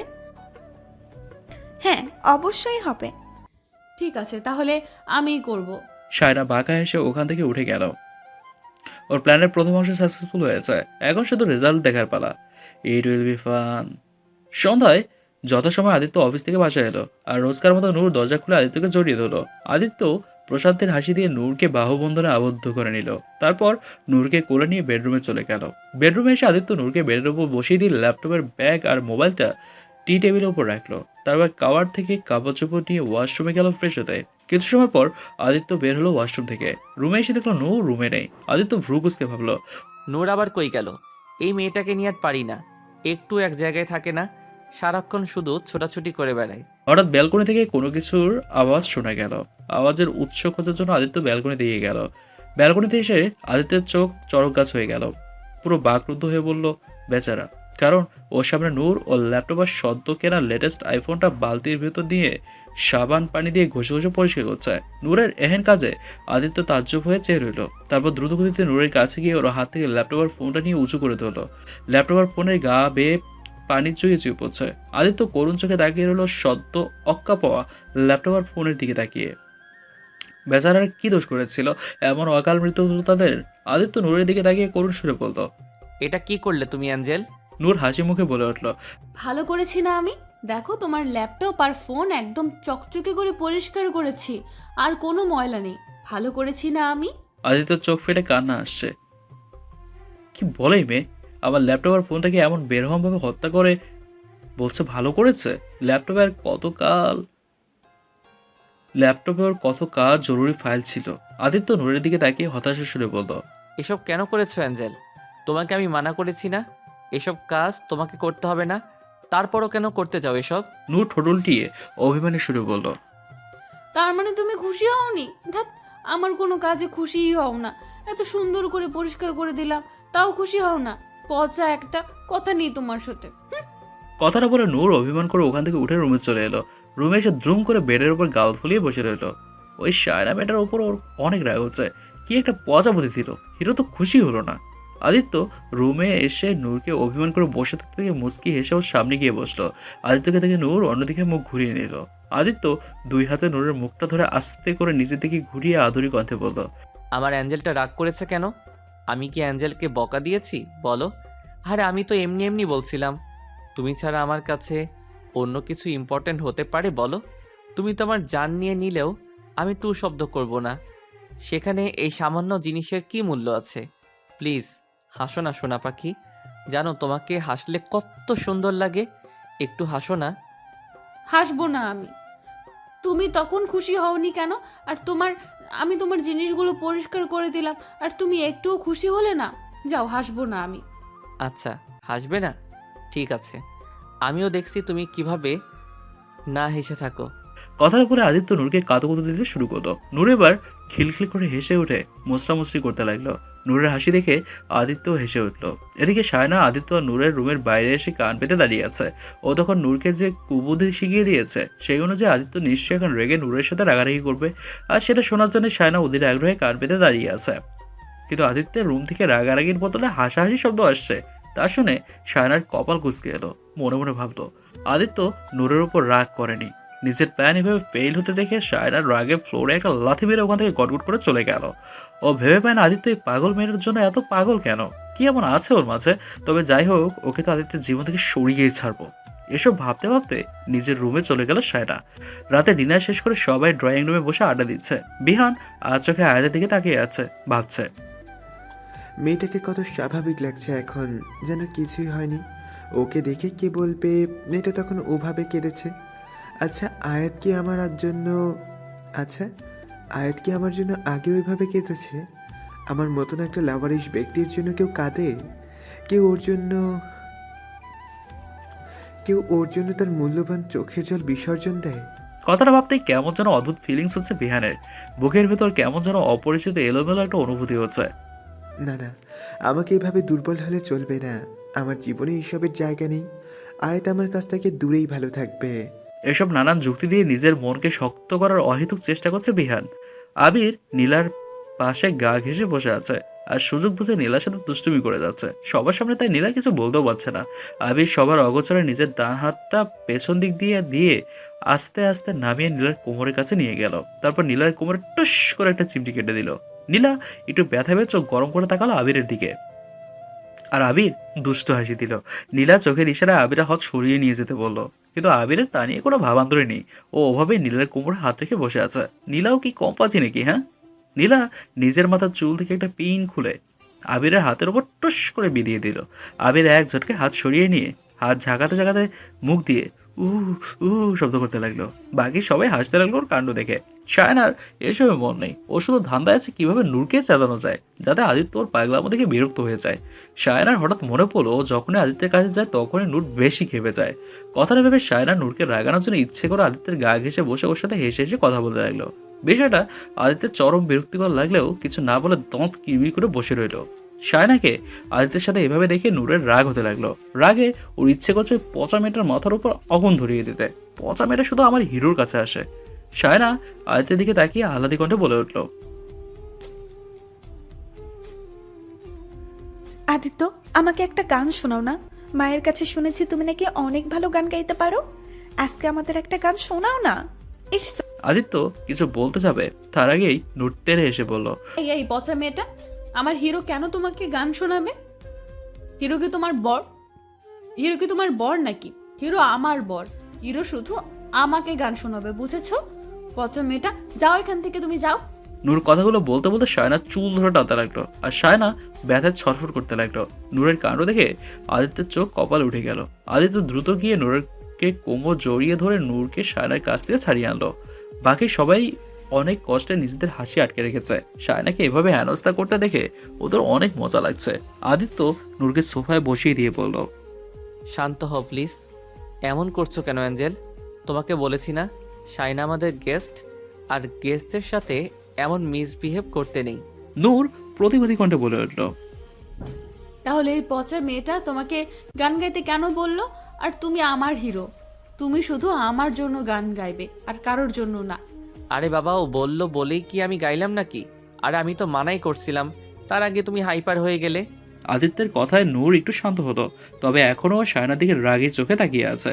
আদিত্য শায়নার দিকে তাকিয়ে নূরের বিহেভিয়ারের জন্য সরি বলতো। শায়না ভেতরে ভেতরে রাগে ফেটে গেল। ওপরে ওপরে জোরপূর্বক হেসে বলল, ইটস ওকে। আবির পরিবেশটা স্বাভাবিক করার জন্য বলে উঠল, আরে শাইলা, তোমার যখন এতই গান শোনার ইচ্ছে তাহলে আমাদের ভাবি ডলকে বলো না। আমাদের ভাবি ডল অনেক ভালো গান গাইতে পারে, সে তোমাকে গান গাইয়ে শোনাবে। আবিরের কথায় সবাই ব্রুকুসকে ওর দিকে তাকালো। ওরা ভাবছে এই আবিরটা আবার কখন নূরকে গান গাইতে শুনতো। আজ পর্যন্ত আদিত্য কখনো নূরকে গান গাইতে শুনেনি, তাহলে এ কোত্থেকে শুনলো? এই ছেলে নির্ঘাত ঠক মারছে। তবে নূর আবিরের কথায় খুশিতে গদগদ হয়ে বলতো, হ্যাঁ, আমি পারি তো গান গাইতে, আমি শোনাবো তোমাদের গান। আবির হাততালি দিয়ে বলল, বাহ, এ তো কামাল হো গায়ে, ধুতি ফাকরে রুমাল হো গায়ে। তা শুধু দর্শক শ্রোতা, পেশ হে আপনাদের সামনে দ্য কোকিল কণ্ঠী সুরের রাগিনী আমাদের প্রিয় ভাবিডল তালিয়া। সবাই নূরের জন্য তালি বাজালো। নূর পাশে তাকিয়ে দেখলো শায়না আবারও আদিত্যের কাছকে ঘেঁষে ওর সাথে কথা বলার চেষ্টা করছে। নূরের আবারও রাগ উঠে গেল। নূর উঠে দাঁড়িয়ে শায়নার কাছে গিয়ে রাগি চোখে তাকিয়ে শায়নার হাত ধরে ওকে টেনে আদিত্যের কাছ থেকে সরিয়ে এনে একটা সিঙ্গেল সোফা ঠাস করে বসিয়ে দিল। তারপর শায়নার দিকে তীক্ষ্ণ দৃষ্টিতে তাকিয়ে রইল। শায়নার একটু ভয় লাগছে, না জানে নূর আবার কি করে বসায়। শায়না ভয়ে ঢোক গিলতে লাগলো। আদিত্যেরও অনেক টেনশন হচ্ছে, না জানে নূর আবার কি করে বসে। যতই হোক শায়না ওর ফুপির মেয়ে, আর ওর সাথে খারাপ কিছু হলে ব্যাপারটা ভালো দেখাবে না। আদিত্য ভাবছে নূর শুধু শায়নার সাথে কেন এমন করে? এমনিতে তো কত সহজেই সবার সাথে মিশে যায়, তাহলে শায়নাকে দেখতে পারে না কেন? এটাই বুঝতে পারে না আদিত্য। আদিত্য উঠে গিয়ে আবারও নূরকে নিয়ে এসে সবাই বসিয়ে দিল। আবির একটু মহল বানানোর জন্য গিটার নিয়ে এলো। গিটারে টুংটাং করে নূরকে গাইতে শুরু করতে বলল। নূর গান গাওয়ার প্রস্তুতি নিয়ে একটু নড়ে চড়ে বসলো। সবাই নূরের গান শোনার জন্য আগ্রহী হয়ে বসে আছে। নূর শায়নার দিকে রাগী দৃষ্টিতে তাকিয়ে আচমকা অনেক জোরে একটা চিল্লানি দিয়ে বলে উঠল,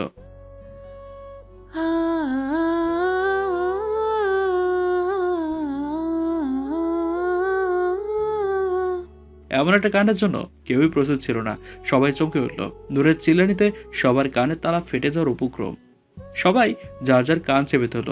আবির গিটার বাজাতে গিয়ে নূরের চিল্লানিতে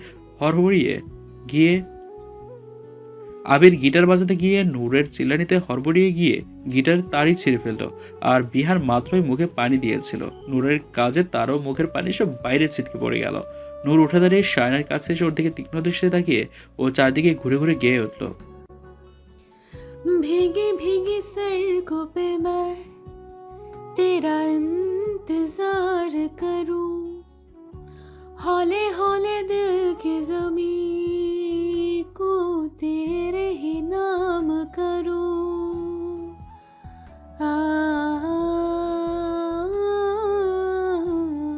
নূরের এমন আজব গারান কাণ্ড দেখে সবাই অবাক হয়ে চেয়ে রইল। নূর কখনো সায়নার চুল টানছে তো কখনো ঘর ঝাঁকাচ্ছে। সায়নার চারদিকে ঘুরে নানান ভঙ্গিমায় মুখ ভাঙিয়ে ভাঙিয়ে গাইছে। নূর সায়নার অবস্থা নাজেহাল করে দিচ্ছে। আদিত্য চেষ্টা করে নূরকে ঠেকাতে পারছে না। নূর ঘরের কোণা থেকে একটা ফুল ঝাড়ু এনে সায়নার মুখের উপর বাড়ি মেরে দিল। বেচারি সায়নার নাকে মুখে ধুলো ঢুকে যাওয়ায় কাশতে লাগলো। নূর সায়নার দিকে আঙ্গুল তুলে গাইল। সায়নার অবস্থা শোচনীয়। নূর এবার টি টেবিলের উপর থেকে একটি পানির বোল এনে সায়নার মাথার উপর ঢেলে দিল। তারপর আবারও গাইতে লাগলো। গানের শেষে নূর আবারও গগনবিদের একটা চিল্লান দিয়ে উঠল।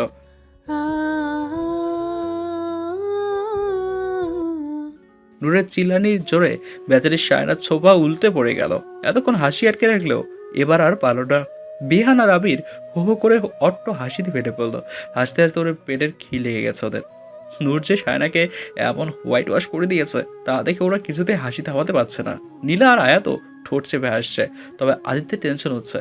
নূর এবার একটু বেশি করে ফেলেছে।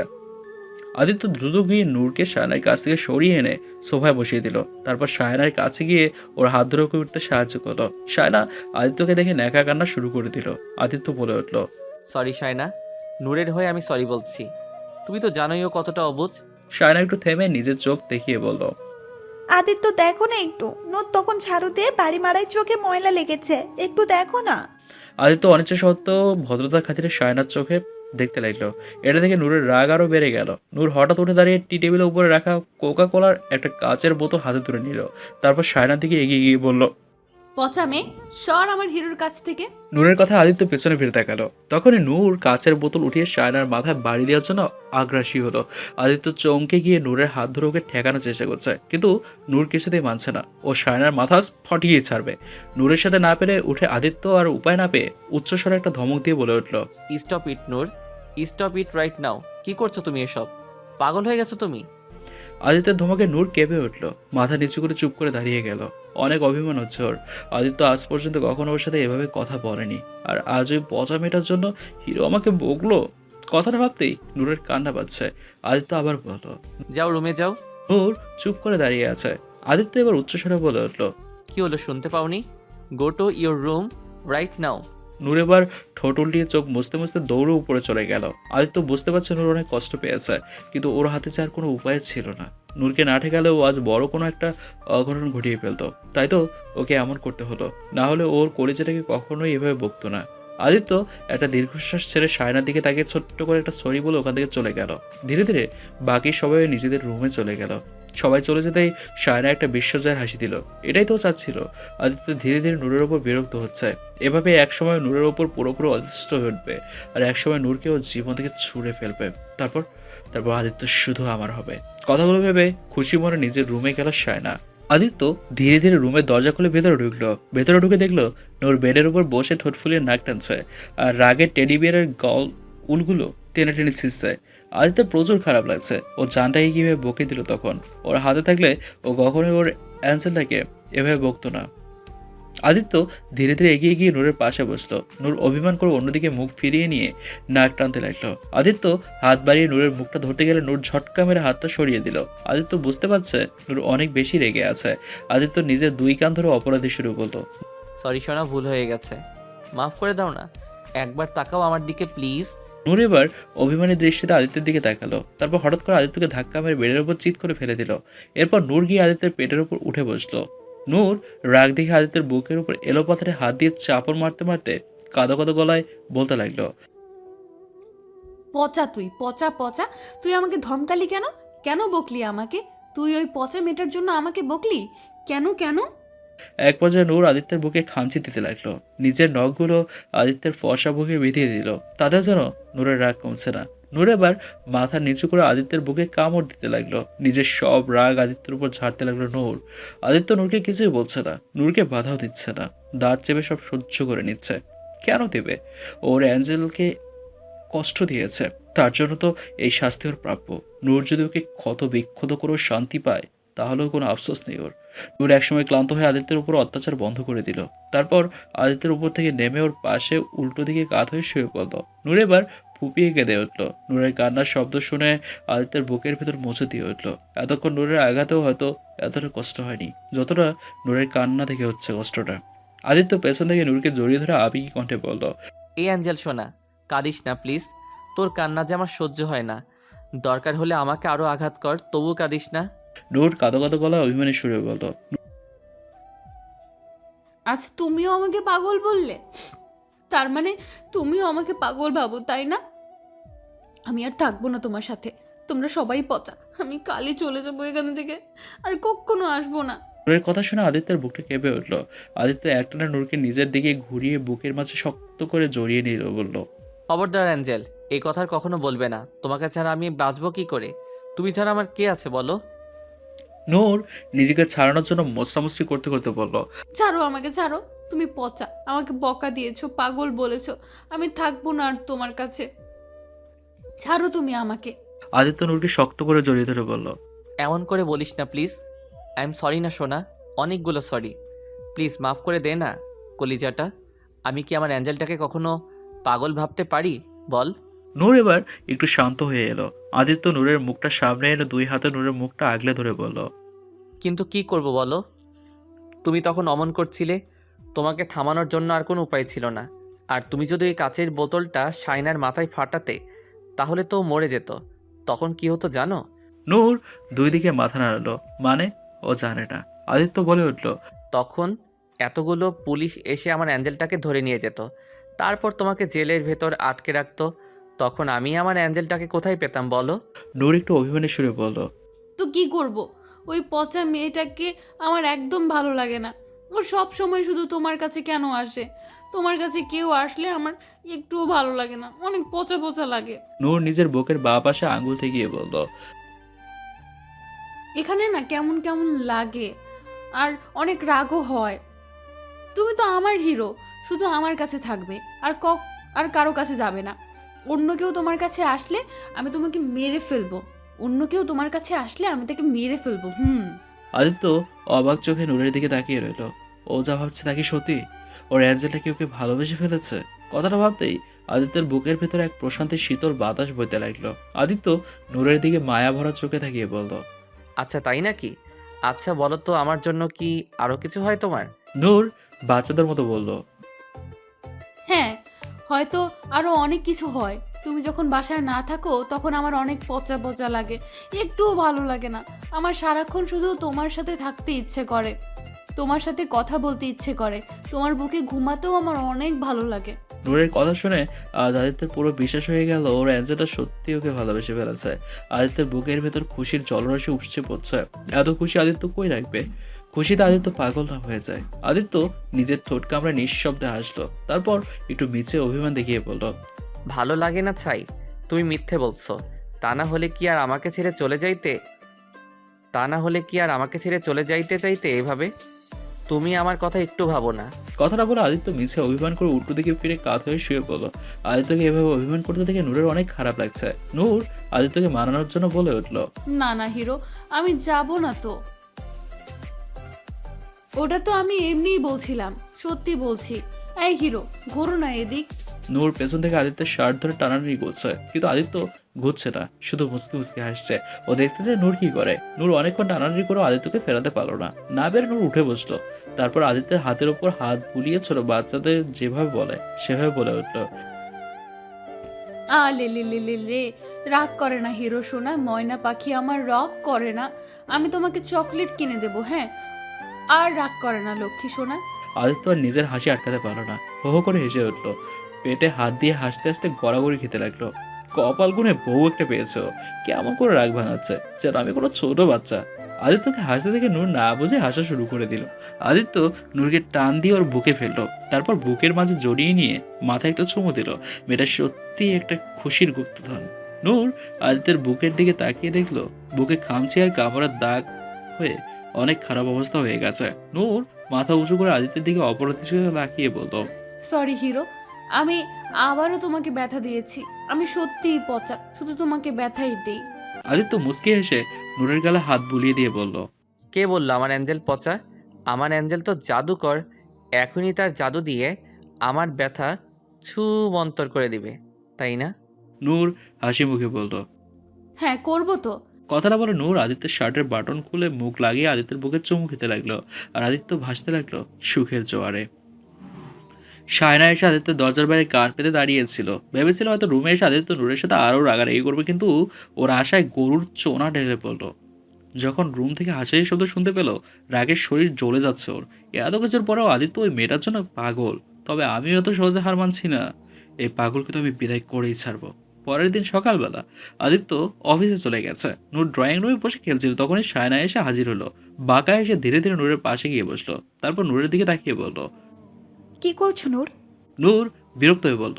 দেখছো না খেলছি? সায়না তাচ্ছিল্যের সুরে বলল। হ্যাঁ হ্যাঁ, খেল খেল। আর কয়দিনই বা থাকবে এখানে? 2-4 দিন একটু খেলাধুলা করেই কাটাও। নূর বুঝতে না পেরে ভ্রুকুচকে বলল। মানে? এ হলো, আদিত্য তোমাকে খুব শীঘ্রই এই বাড়ি থেকে বের করে দিবে। নূর একটু রাগী কণ্ঠে বলল। এই পচা মেয়ে, একদম পচা কথা বলবে না। হিরো কেন আমাকে বের করে দিবে? হ্যাঁ, কারণ তুমি তো আদিত্যর জন্য একটা খেলনা। যেমন তুমি এসব খেলনা দিয়ে খেলা করো, আবার কয়দিন পরে ভালো না লাগলে ফেলে দাও, তেমনি আদিত্যও তোমাকে তার খেলনা হিসেবে নিয়ে এসেছে। কয়দিন খেলেছে, কিন্তু এখন আর তোমাকে ভালো লাগছে না ওর। আদিত্য তোমার উপর বিরক্ত হয়ে গেছে, তাই তোমাকেও খেলনার মতো করে ফেলে দিবে। সায়নার কথা শুনে নূরের অবুঝ মনটা কেমন যেন করতে লাগলো। নূর তবুও আত্মবিশ্বাস দেখানোর চেষ্টা করে বলল। এই একদম মিথ্যা কথা বলবে না তুমি। যাও এখান থেকে, পচা একটা। ও মা, আমি কেন মিথ্যে কথা বলতে যাবো? আমি যা সত্যি তাই বলছি। কেন তুমি দেখোনি কাল কেমন করে আদিত্য তোমাকে সবার সামনে বকে দিল? আবার তোমাকে পাগলও বলল। কেন বললো বলো? কারণ আদিত্য তোমাকে আর পছন্দ করে না, তোমাকে তার আর সহ্য হচ্ছে না। দেখবে এভাবে 2 দিন পরে তোমাকে বাড়ি থেকে বের করে দিবে। সায়নার কথায় এবার নূর দমে গেল। অবুঝ নূরের সায়নার বানোয়ার কথা সত্যি মনে হতে লাগলো। তবে কি হিরো সত্যি আমাকে এখান থেকে বের করে দেবে? কিন্তু আমার তো হিরোকে ছাড়া ভালো লাগে না। কথাগুলো ভেবে নূরের কেমন যেন কান্না আসতে লাগলো। নূরের চেহারা দেখে সায়না বাঁকা হাসি দিল। তার মানে এই পাগলটা আমার কথা মেনে নিয়েছে।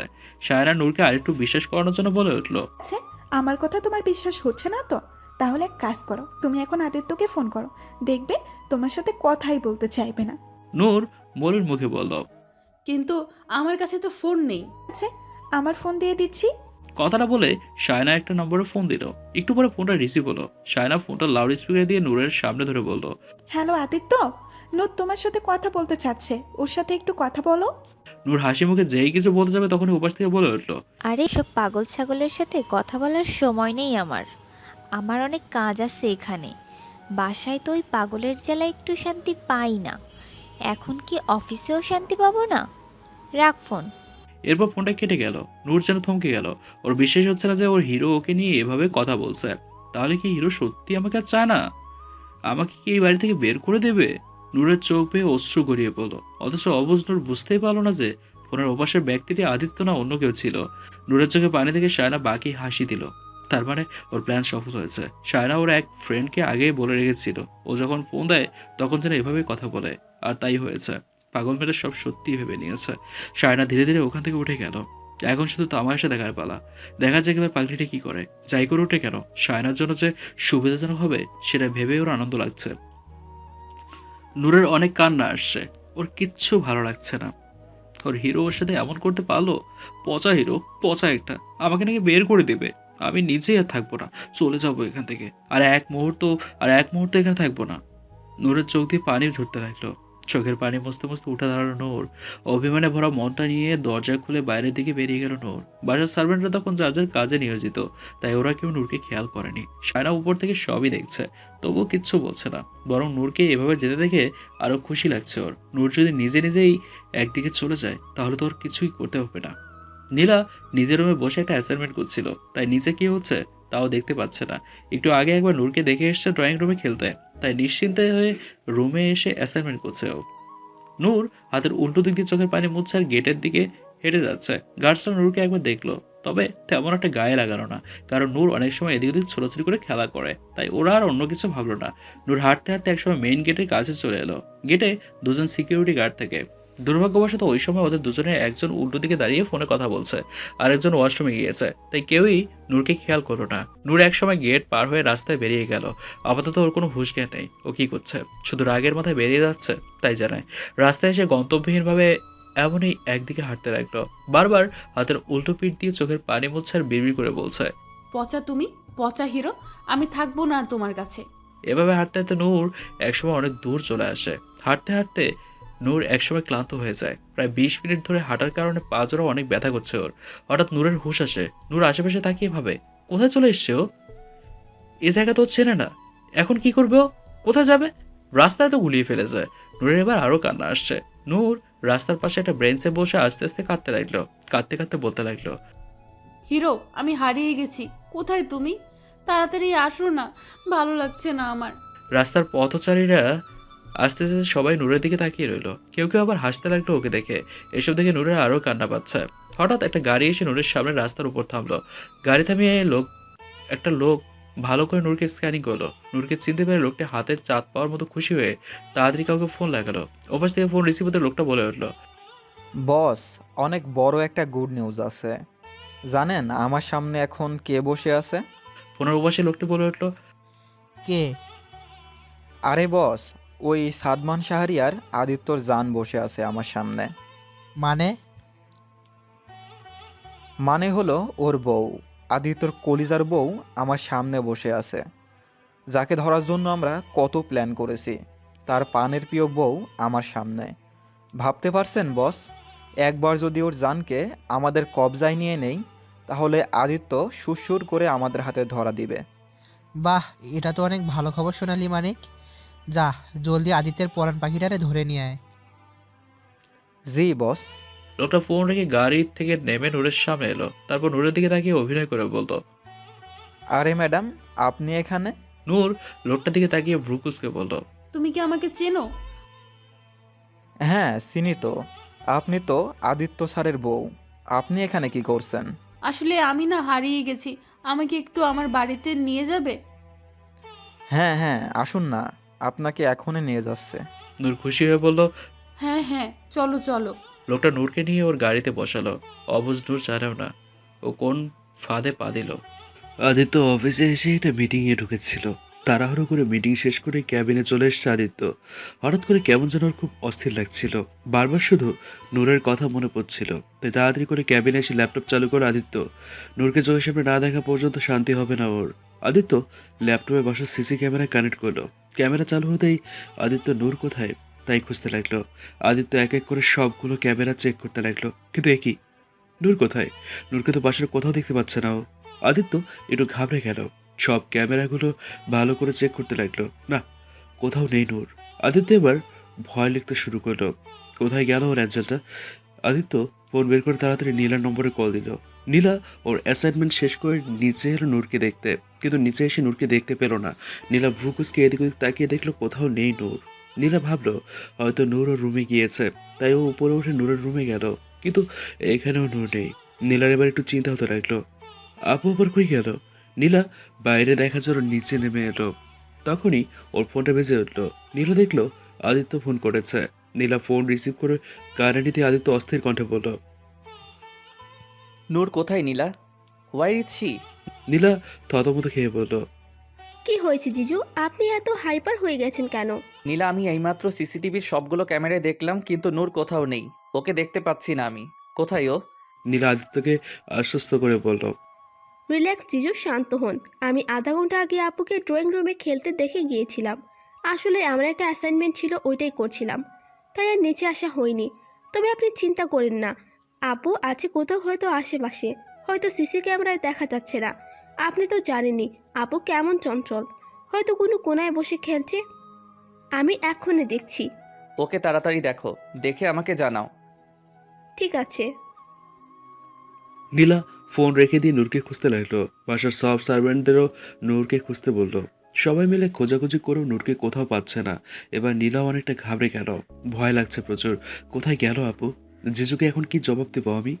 আদিত্যের এদিকে অস্থিরতা আরও বেড়ে যাচ্ছে, বুকটা প্রচণ্ড ধরফর করছে। সিসি ক্যামেরায় স্পষ্ট দেখতে পাচ্ছে সবাই নূরকে এদিক ওদিক ছোটাছুটি করে খুঁজছে। তার মানে নূরকে ওরা পাচ্ছে না। এটা ভাবতেই আদিত্যের হাত পা কাঁপতে শুরু করে দিল। গলা শুকিয়ে আসছে। ফুল এসি করা ক্যাবিনে ঘামতে শুরু করলো আদিত্য। দুই হাতের ওপর মাথা ঠেকিয়ে অস্থির হয়ে ফ্লোরের সাথে পা গোতাতে লাগলো। হঠাৎ কিছুটা মনে আসতেই আদিত্য ঝট করে মাথা তুলল। তারপর সিসি ক্যামেরার ফুটেজ রিওয়াইন্ড করে আধা ঘন্টা পূর্বে ফুটেজে গেল। টেনশনে ওর মাথায় ছিল না এই কথা। আদিত্য আধ ঘন্টা আগের ফুটেজ দেখতে লাগলো, যেখানে নূর ড্রয়িং রুমে বসে খেলছে। নূরকে দেখে আদিত্যের ঠোঁটে একচিলতে হাসির রেখা ফুটে উঠল। কিছুক্ষণ পর দেখলো শায়না নূরের কাছে এসে বসলো। শায়না নূরের সাথে কি কিছুটা কথা বলছে। ওরা কি বলছে তা শোনা যাচ্ছে না, তবে শায়নাকে নূরের সাথে কথা বলতে দেখে আদিত্যের কপালে ভাঁজ পড়ে গেল। এই মেয়েটা আবার কি কথা বলছে নূরের সাথে, সেটাই ভাবছে আদিত্য। কিছুক্ষণ কথা বলার পর শায়না নূরের কাছ থেকে উঠে গেল। একটু পর হঠাৎ নূর উঠে বাইরের দিকে যেতে লাগলো। এটা দেখে আদিত্যের ভ্রু কুঁচকে এলো। কোথায় যাচ্ছে নূর? আদিত্য দেখলো নূর ধীরে ধীরে মেইন গেটের দিকে যাচ্ছে। আদিত্যের ভয় আরো বাড়তে লাগলো। কোথায় যাচ্ছে নূর? কেউ ওকে আটকাচ্ছে না কেন? নূর একসময় গেট পার হয়ে যেতে লাগলো। এটা দেখে আদিত্যের হাত পা ঠান্ডা হয়ে আসলো। বুক কেঁপে উঠলো আদিত্যের। আদিত্য ল্যাপটপের স্ক্রিনে হাত রেখে পাগলের মতো বলতে লাগলো, no no no, don't go, don't go, don't go Noor, somebody stop her, Noor, Noor. এক সময় নূর বেরিয়ে গেল। আদিত্য দু হাতে নিজের চুল টেনে ধরে পেছাতে লাগলো। মুহূর্তে যেন আদিত্যের পৃথিবী এলোমেলো হয়ে এলো। নূর, তার মানে নূর ওর অ্যাঞ্জেল বাসায় বাইরে চলে গেছে। নূর আধা ঘন্টা ধরে বাসার বাইরে, আর আমি জানি না আমার নূর কোথায় আছে, কি করছে। ও তো রাস্তাঘাট কিছুই চেনে না, কাউকে কিছু বলতেও পারবে না। ওর যদি কিছু হয়ে যায়, যদি কোনো খারাপ মানুষের নজরে পড়ে, তখন। আদিত্যের মনে পড়লো যেদিন নূরের সাথে প্রথম দেখা হয়েছিল, সেদিনও এক লোক ওকে খারাপ মতলবে ওখানে নিয়ে গিয়েছিল। না না, আদিত্য আর ভাবতে পারছে না। আর এক সেকেন্ডও দেরি না করে আদিত্য দৌড়ে কেবিন থেকে বেরিয়ে গেল। আদিত্যকে এভাবে দৌড়াতে থেকে অফিসের সব স্টাফরা অবাক হয়ে তাকিয়ে রইল। বিহান আদিত্যের অফিসের গ্রাউন্ড ফ্লোরের রিসেপশনের সামনে বসে সিগারেট আনছিল। হঠাৎ বিহান দেখলো আদিত্য পাগলের মতো দৌড়ে বাইরের দিকে যাচ্ছে। বিহান চমকে গিয়ে সিগারেটটা হাত থেকে ফেলে দিয়ে আদিত্যের পেছনে ছুটল। আদিত্য গাড়ির কাছে এসে অস্থিরভাবে গাড়ি খোলার চেষ্টা করতে লাগলো। তখনই বিহান দৌড়ে এসে আদিত্যকে ধরে চিন্তিত শুরু করলো। এই আদি, কি হইছে তোর? এমতে করতেছস কে?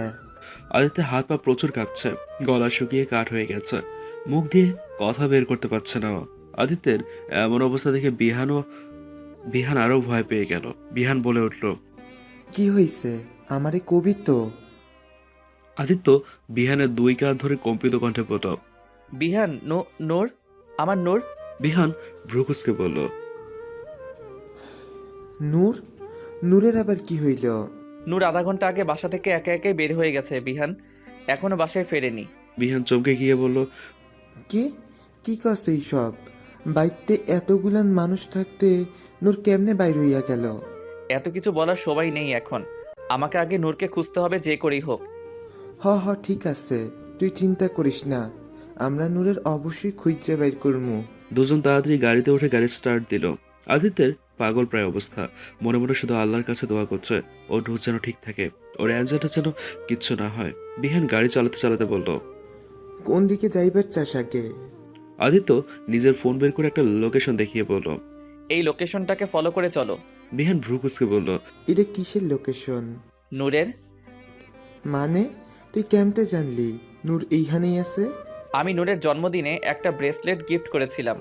নূরের সেফটির জন্য সেই ব্রেসলেটের সাথে আমি একটা ট্র্যাকার লাগিয়ে দিয়েছিলাম, যাতে কখনো কোনো বিপদ হলে আমি ওকে সহজেই খুঁজে বের করতে পারি। বাহ, অনেক ভালো কাজ করছস। এখন তো অনেক তাড়াতাড়ি আমরা নূরেরে পাইয়া যাবো। তখন আদিত্যের ফোনে নীলার ফোন এলো। আদিত্য রিসিভ করতে নীলা কেঁদে কেঁদে বলতে লাগলো নূরকে পাওয়া যাচ্ছে না। আদিত্য নীলাকে নূরের ব্যাপারটা খুলে বলল। নীলা সেটা শুনে আরও কান্নাকাটি করতে লাগলো। আবির ততক্ষণে বাসায় চলে এসছে। নীলা গিয়ে আবিরকে নূরের কথা বলতে কাঁদতে লাগলো। আবির কোনো রকমে নীলাকে শান্ত করার চেষ্টা করছে। নীলার সাথে কথা বলে ফোন রাখতে হঠাৎ আদিত্যের ফোনে একটা ভিডিও মেসেজ এলো। আদিত্য ভ্রুকুসকে ভিডিওটা চালু করলো। ভিডিওটাতে যা দেখলো তাতে আদিত্যের পায়ের তলার মাটি সরে গেল। ভিডিওটিতে নূরকে হাত পা বেঁধে মুখে টেপ লাগানো অবস্থায় ফ্লোরে ফেলে রাখা হয়েছে। নূর ছাড়া পাওয়ার জন্য চটপট করছে কাঁদছে। মুখে টেপ লাগানোর জন্য শুধু গোগানে আওয়াজ শোনা যাচ্ছে। নূরের এই অবস্থা দেখে আদিত্যের হৃদস্পন্দন যেন বন্ধ হয়ে গেল। ফোন ধরে থাকা হাতটা শক্তি হারিয়ে ফেললো। থরথর করে কাঁপতে লাগলো। একসময় ফোনটা হাত থেকে পড়ে গেল। ফোন পড়ে যাওয়ার শব্দে বিহান আদিত্যের দিকে তাকিয়ে বলল, কি হয়েছে আদি? আদিত্য কিছুই বলছে না, যেন একটা বোবা মূর্তি হয়ে গেছে সে। বোবা মূর্তি। বিহান এবার আদিত্যের কাঁধে হালকা ধাক্কা দিয়ে বলল, কিরে কথা কস না কে? আদিত্য হঠাৎ গঘর বিদারে এক চিৎকার দিয়ে বলে উঠল। বিহান সাথে সাথে গাড়ি ব্রেক করে আদিত্যের দিকে তাকিয়ে অতি চিন্তিত স্বরে বলল, কি হয়েছে এমন করতেছস খেলা? আদিত্য তড়িঘড়ি করে ফোনটা আবার নিচ থেকে তুলে নিল, ভিডিওটা আবারও চালু করলো। আবারও সেই ভয়াবহ দৃশ্য দেখতে পেল আদিত্য, যা ওর সহ্য সীমার বাইরে। আদিত্য বিহানের দিকে ফোনটা ঘুরিয়ে আতঙ্কিত চোখে তাকিয়ে বলল, বিহান, নূর। বিহানও ভিডিওটা দেখে আতঙ্কিত প্রচুর ঘাবড়ে গেল। কে করতে পারে এই কাজ? আদিত্য যেন উন্মাদ পাগল হয়ে গেল। ওর মাথায় এখন কোনো কাজই করছে না। আদিত্য দু হাতে মাথার চুল টেনে ধরে শুধু জোরে জোরে চিল্লাতে লাগলো, গাড়ির কাছে হাত দিয়ে বাড়ি মারতে লাগলো। অবস্থা করুণ হয়ে গেল আদিত্যর। আদিত্যের এমন পাগলামো দেখে বিহান আরও ঘাবড়ে গেল। কিছুতেই আদিত্যকে সামলাতে পারছে না ও। তখনই হঠাৎ আদিত্যের ফোনে একটা আনো নম্বর থেকে ফোন এলো। আদিত্য নিজেকে একটু সামনে নিয়ে ফোনটা রিসিভ করলো। ফোনের ওপাশ থেকে কেউ শয়তানি হাসি দিয়ে বিদ্রুপ করে বলল, কেমন লাগছে ভিডিওটা মিস্টার আদিত্য? আশা করি আপনাকে যথেষ্ট এন্টারটেনমেন্ট করতে পেরেছি। আদিত্যের মাথায় আগুন ধরে গেল। চোখ দুটো লাল লালিমা ধারণ করে জল শক্ত করে সিংহের মতো গর্জন দিয়ে বলল, রশিদ খান। ফোনের ওপাশ থেকে রশিদ খান শয়তানি হাসি দিয়ে বলল, বাহ, এত সহজে চিনে গেলেন। মনে হচ্ছে আমাকে সবসময় মনে করেন। আমি আপনাকে অনেক মিস করি। তাই তো দেখেন, আপনার বউকে রাস্তায় বসে থাকতে দেখে আমার খুব খারাপ লাগলো। তাই এখানে সবসময় নিয়ে এসে মেহমান নাজির করছি। তার খেদমতে আমরা কোনো কমতি রাখছি না। আদিত্যের শরীরের প্রতিটি রক্তকণা টকবক করছে, ক্রোধে মাথা ফেটে যাচ্ছে ওর। আদিত্য ক্রুদ্ধ কণ্ঠে বলল, খবরদার রশিদ খান, আমার নূরকে ছেড়ে দে। ওর গায়ে যদি একটা টোকাও লাগে, সত্যি বলছি এই দুনিয়াতে জন্ম নেওয়ার জন্যেও পস্তাবি তুই। বাহ, এত লাভ, এত ভালোবাসা। এখন তো আরো মজা হবে। এই ভিডিওটাই না তেমন মজা হয়নি। ভাবছি অনেকটা ভিডিও করব, একদম সেন্সুয়াল ভিডিও। আর সেটা শুধু তোমার ফোনে না, সবার হাতে পৌঁছে দেব। ভালো না আইডিয়াটা বলো? কথাটা বলে আবারও বিশ্রীভাবে হাসতে লাগলো রশিদ খান। আদিত্যের অন্তরাত্মা কেঁপে উঠছে, ভয়ে ওর কলেজের পানি শুকিয়ে গেল। আদিত্য এবার দমে গিয়ে করুণ কণ্ঠে বলল, দেখ রশিদ খান, তোর দুশ্মনী আমার সাথে। তুই আমাকে যা খুশি তাই কর। তুই যেখানে বলবি আমি সেখানে চলে আসব, একদম একা। তবু নূরকে কিছু করিস না প্লিজ। দ্য গ্রেট গ্যাংস্টার আদিত্যর এমন কোন দশা দেখি সত্যি অনেক মজা লাগছে। কলেজে ঠান্ডা হয়ে গেল একদম। ইউ নো হোয়াট, প্রথমে আমিও এটাই ভেবেছিলাম যে তোর বইয়ের ভয় দেখি তোকে এখানে এনে সাহায্য করব। তবে এখন আমি আমার সিদ্ধান্ত পাল্টে ফেলেছি। যা করার তোর পরাণ পাখির সাথে করব, আর এটা হবে তোর সবচেয়ে বড় হার।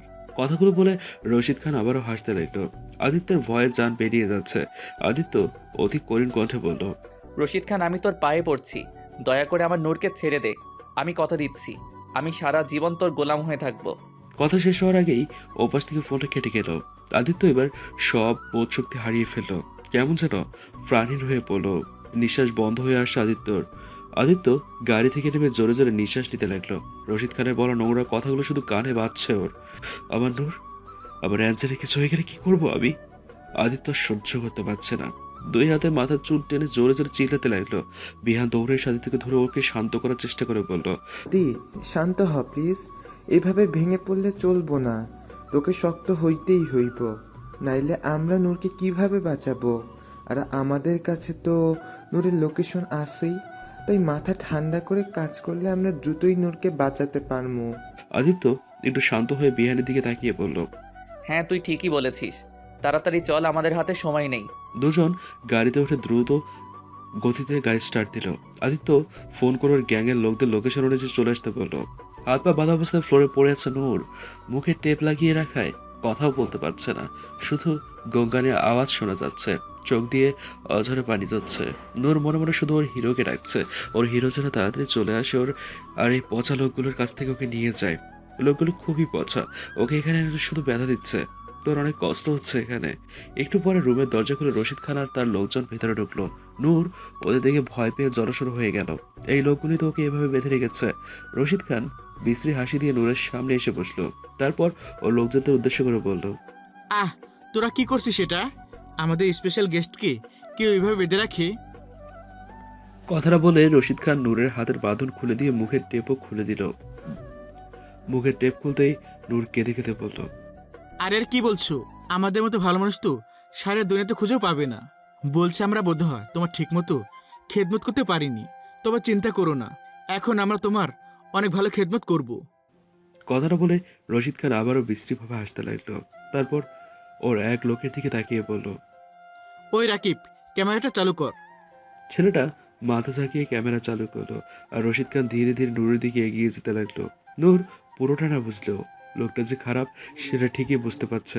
তাই লোকটার কাছে আসতেই নূর ওর হাত দিয়ে রশিদ খানকে এলোপাতাড়ে মারতে লাগলো, মুখে খামচি দিতে লাগলো।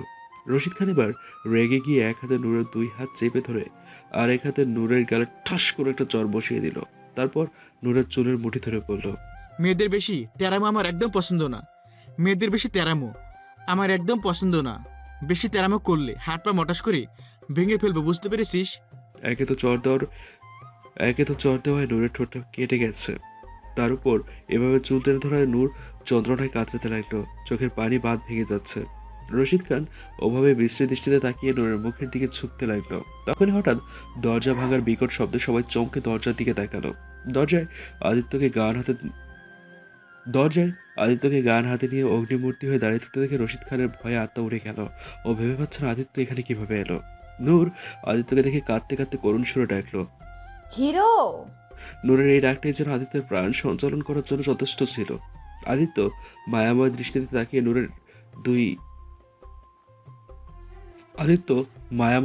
তাকিয়ে নূরের দিকে এগিয়ে যেতে নিলে রশিদ খানের লোকজন ওকে বাধা দিতে এলো। তবে আদিত্যের কাছে যাওয়ার আগেই আদিত্যের লোকজন ওদের আটকে দিল। আদিত্যের লোকজন এতক্ষণে পুরো জায়গাটা ঘেরাও করে ফেলেছে। আদিত্য এগিয়ে গিয়ে রশিদ খানকে টেনে তুলে বুক বরাবর একটা লাথি দিয়ে ছিটকে দূরে ফেলে দিল। তারপর নূরের সামনে হাঁটু ঘিরে বসলো। দুই হাতে নূরের মুখটা নিয়ে সারা মুখে পাগলের মতো চুমু খেতে লাগলো। চুমু খেয়ে নূরকে বুকের মাঝে শক্ত করে জড়িয়ে ধরলো, যেন কলিজার ভিতর ঢুকিয়ে নিতে পারলে শান্তি। আশেপাশের কোনো কিছুর আপাতত খেয়াল নেই আদিত্যের। ওর অ্যাঞ্জেলটাকে আগলে নিতে ব্যস্ত। এতক্ষণ আদিত্যের উপর দিয়ে কি বয়ে গেছে তা শুধু আদিত্য জানে। জান প্রায় অর্ধেকটাই বেরিয়ে গিয়েছিল ওর। অ্যাঞ্জেলটাকে পেয়ে এখন একটু বুক ভরে নিঃশ্বাস নিচ্ছে ও। আদিত্য নূরের মুখটা ধরে সামনে এনে মায়া ভরা গলায় বলল, আমার অ্যাঞ্জেলটা ঠিক আছে তো? কিছু হয়নি তো তোমার? নূর কাঁদো কাঁদো গলায় হাত উঠিয়ে আঙ্গুল দিয়ে রশিদ খানকে দেখিয়ে বলল, ওই পচা লোকটা আমাকে মেরেছে, আমাকে অনেক ব্যথা দিয়েছে। এই দেখো, এখানে মেরেছে। নূর গাল আর হাত পা দেখিয়ে দেখিয়ে আদিত্যকে কথাগুলো বলছে। আদিত্য আধুরে গলায় বলল, ইস, আমার কলিজাটাকে মেরেছে বুঝি? নূর বাচ্চাদের মতো করে বলল, না না, তোমার কলিজাকে মারেনি তো, আমাকে মেরেছে, আমাকে। তেমন একটা কঠিন সিচুয়েশনও আদিত্য নূরের বাচ্চাদের কথা হালকা হাসলো। তারপর বলল, আচ্ছা ঠিক আছে, তোমাকে মেরেছে? হ্যাঁ, আমাকে মেরেছে। তুমি পচা লোকটাকে অনেকগুলো ডিসুম দাও তো, পচা একটা। ঠিক আছে, আমার অ্যাঞ্জেল যখন বলেছে তখন তো ডিসুম দিতেই হবে। তুমি এক কাজ করো, তুমি বিহান ভাইয়ের সাথে গাড়িতে গিয়ে বসো, আমি ওকে ডিসুম দিয়ে একটু পরেই আসছি, ঠিক আছে? নূর ঘাড় কাত করে বলল, আচ্ছা। আদিত্য বিহানকে ইশারা করতে বিহান নূরকে ধরে আস্তে আস্তে করে ওখান থেকে নিয়ে গেল। আদিত্য লোকদেরকেও এখান থেকে যেতে বলল। এখন শুধু আদিত্য আর রশিদ খানই আছে এখানে। আদিত্য হেঁটে গিয়ে রশিদ খানের সামনে দাঁড়ালো, চোখ দিয়ে যেন অগ্নিকুণ্ডের লাভা করে পড়ছে। আদিত্য রশিদ খানের দিকে তাকিয়ে বলল, তোর আমাকে মারার খুব শখ তাই না? চল, আজকে তোর আশা পূরণ করা যাক। আদিত্য সবাইকে একটা ফেয়ার চান্স দেয়, তাই তোকেও আজকে একটা সুযোগ দিচ্ছে। তুই আমাকে পরাস্ত করতে পারিস তাহলে তুই আমার সাথে যা ইচ্ছে তাই করতে পারিস, আর যদি না পারিস তাহলে বাকিটা তখনই দেখতে পাবি। তো লেটস স্টার্ট দেন। আদিত্য হাতের ঘড়ি খুলে পাশে রাখলো, তারপর হাতা গোটাতে লাগলো। রশিদ খান ভেতরে ভেতরে ভয় পেলেও উপরে সাহস দেখে সে নিজেও আদিত্যের সাথে লড়াই করতে রেডি হয়ে গেল। একসময় শুরু হয়ে গেল ওদের ফাইট। আর যথারীতি যেমনটা সবাই জানে তাই হলো। আদিত্যের বলিষ্ঠ শরীরের দক্ষতা আর ফাইটিং স্কিলের সামনে রশিদ খান 5 মিনিটও টিকতে পারল না। কোপকাত হয়ে নিচে চিত হয়ে পড়ে রইল। আদিত্য এবার রশিদ খানের বুকের উপর এক হাঁটু ভর দিয়ে বসে ক্রুদ্ধ কণ্ঠে বলে উঠল, তুই আজ সবচেয়ে বড় ভুল করেছিস, যার কোনো মাফি নেই। আছে শুধু ভয়ঙ্কর দুর্বিষহ শাস্তি, যা দেখে মানুষের রুহু কেঁপে উঠবে। তোকে বলেছিলাম না, নূরকে ছেড়ে দে, না হলে তুই দুনিয়াতে জন্ম নেওয়ার জন্যেও আফসোস করবি। রশিদ খান আকতি বিনতি করে বলল, আমার ভুল হয়েছে আদিত্য, প্লিজ মাফ করে দাও। আর জীবনে কখনো এমন করব না। আদিত্য বলে উঠল। আদিত্যের জীবনে সব কিছুর জন্য মাফি আছে, তবে আদিত্যের কলিজায় হাত দেওয়ার কোনো মাফি নেই। আর তুই তো আমার কলিজার দিকে কুনজর দিয়েছিস। আমার ফুলের মতো পবিত্র মাসুম পরিটাকে অপবিত্র করতে চেয়েছিস। তোকে তো কখনোই মাফ করা যাবে না। আদিত্য ওর ব্লেজারের পেছন থেকে একটা ধারালো চাকু বের করলো। তারপর রশিদ খানের হাতটা ফ্লোরের সাথে চেপে ধরে ক্ষিপ্ত সুরে বলল, তোর এই নোংরা হাত দিয়ে আমার পরীকে ছুঁয়েছিস তুই, তাই না? আমার নূরকে আঘাত করেছিস তুই। তোর এই হাত রাখার কোনো অধিকার নেই। কথাটা বলেই আদিত্য চাকু দিয়ে একটানা রশিদ খানের কবজি থেকে হাতটা কেটে ফেলল। তবে এভাবে আরেক হাতও কেটে ফেলল। রশিদ খান গগন ভিতরে আত্মনাদ করতে লাগলো। আদিত্য এবার রশিদ খানের জিভ টেনে ধরে বলল, এই জিভ দিয়ে তুই আমার নূরকে নোংরা কথা বলেছিলি না? কথাটা বলেই আদিত্য চাকু দিয়ে রশিদ খানের জিভটা কেটে ফেলল। রশিদ খান শুধু কাটা মুরগির মতো ছটফট করতে লাগলো। আদিত্য এবার রশিদ খানের চোখের দিকে তাকিয়ে বলল, এই চোখ দিয়ে তুই আমার নূরের দিকে কুনজর দিয়েছিস, তাই না? অতঃপর আদিত্য চাকু দিয়ে রশিদ খানের দুটো চোখই উপড়ে ফেলল। রশিদ খানের রক্ত দিয়ে পুরো মেঝে ভেসে গেল। আদিত্য এবার উঠে দাঁড়িয়ে রশিদের ক্ষতবিক্ষত রক্তাক্ত শরীরের দিকে তাকিয়ে বলল, আমি তোকে জানে মারবো না, তুই নিজেই মৃত্যুর জন্য হাহাকার করবি, আর এটাই হবে তোর শাস্তি।